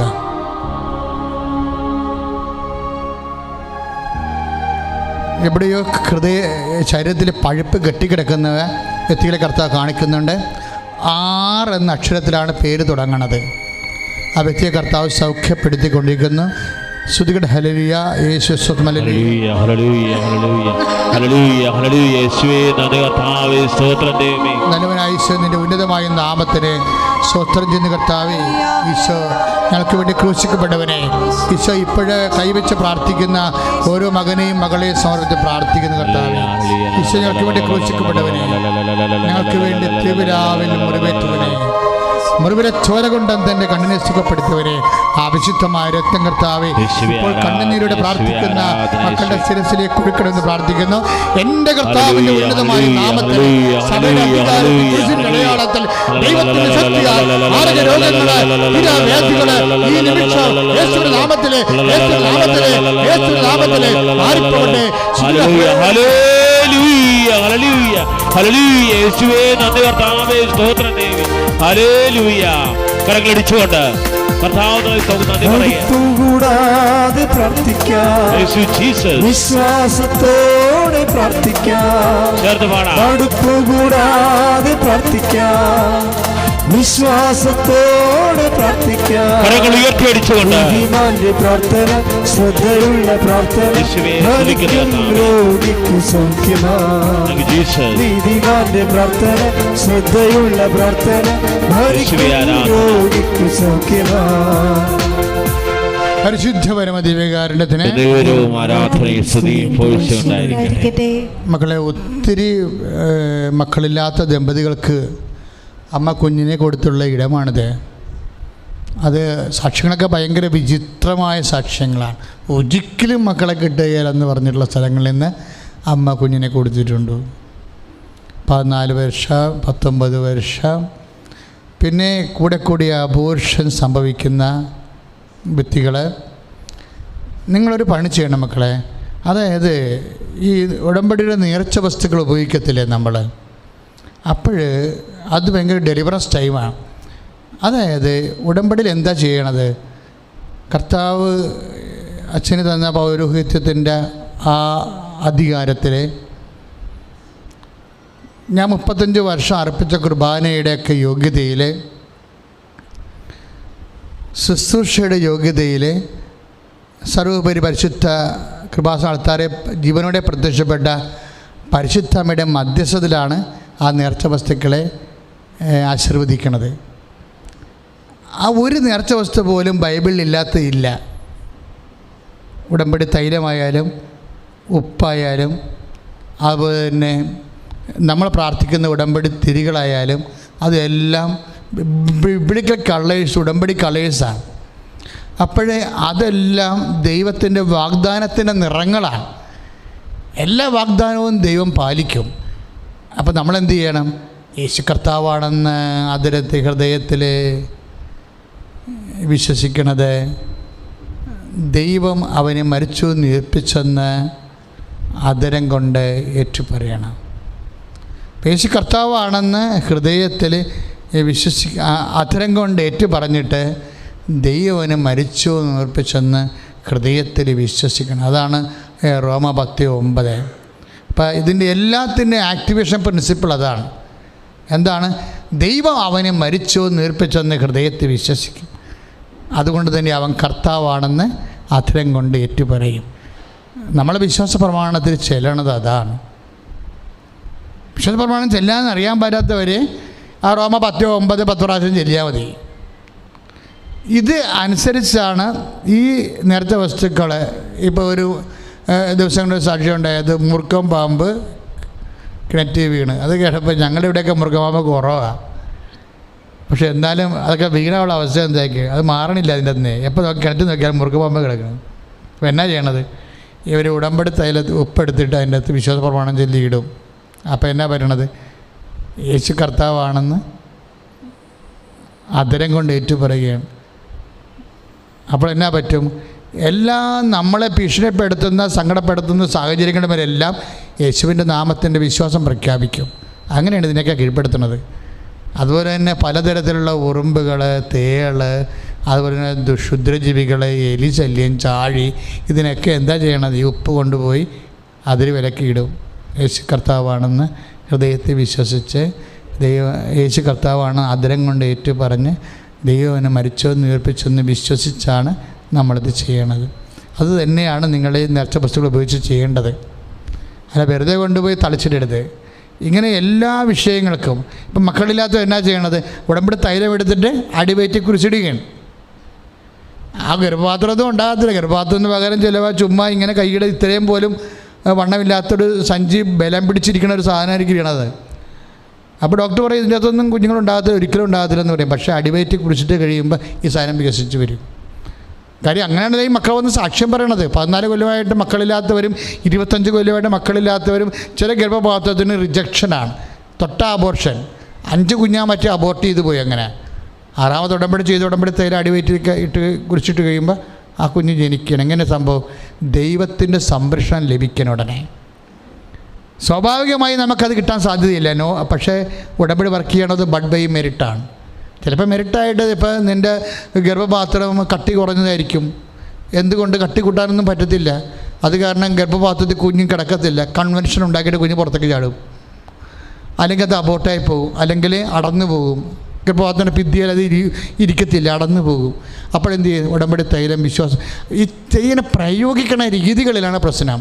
പ്രയോഗിക്കുമ്പോൾ എപ്പോഴും ശക്തമായി വെറുതെ നമ്മൾ തലയിൽ എണ്ണ തേച്ച് കുളിക്കാൻ ചെയ്യരുത്. ഇത് ഉടമ്പടി തൈല ഒലിവ് എണ്ണയാണ്. അത് അതിൻ്റെ പാകതയോടെ വെഞ്ചരിച്ചിരിക്കുന്നതാണ്. അതുകൊണ്ട് തന്നെ അതിൻ്റെ പവർ ആക്ടിവേറ്റ് ചെയ്യുമ്പോൾ നിങ്ങളുടെ വിശ്വാസം കൃത്യമായിട്ട് പ്രഖ്യാപിച്ച് വേണം ചെയ്യാൻ. അങ്ങനെ വരുമ്പോൾ അതിന്മേൽ നിൽക്കുക സംഭവം.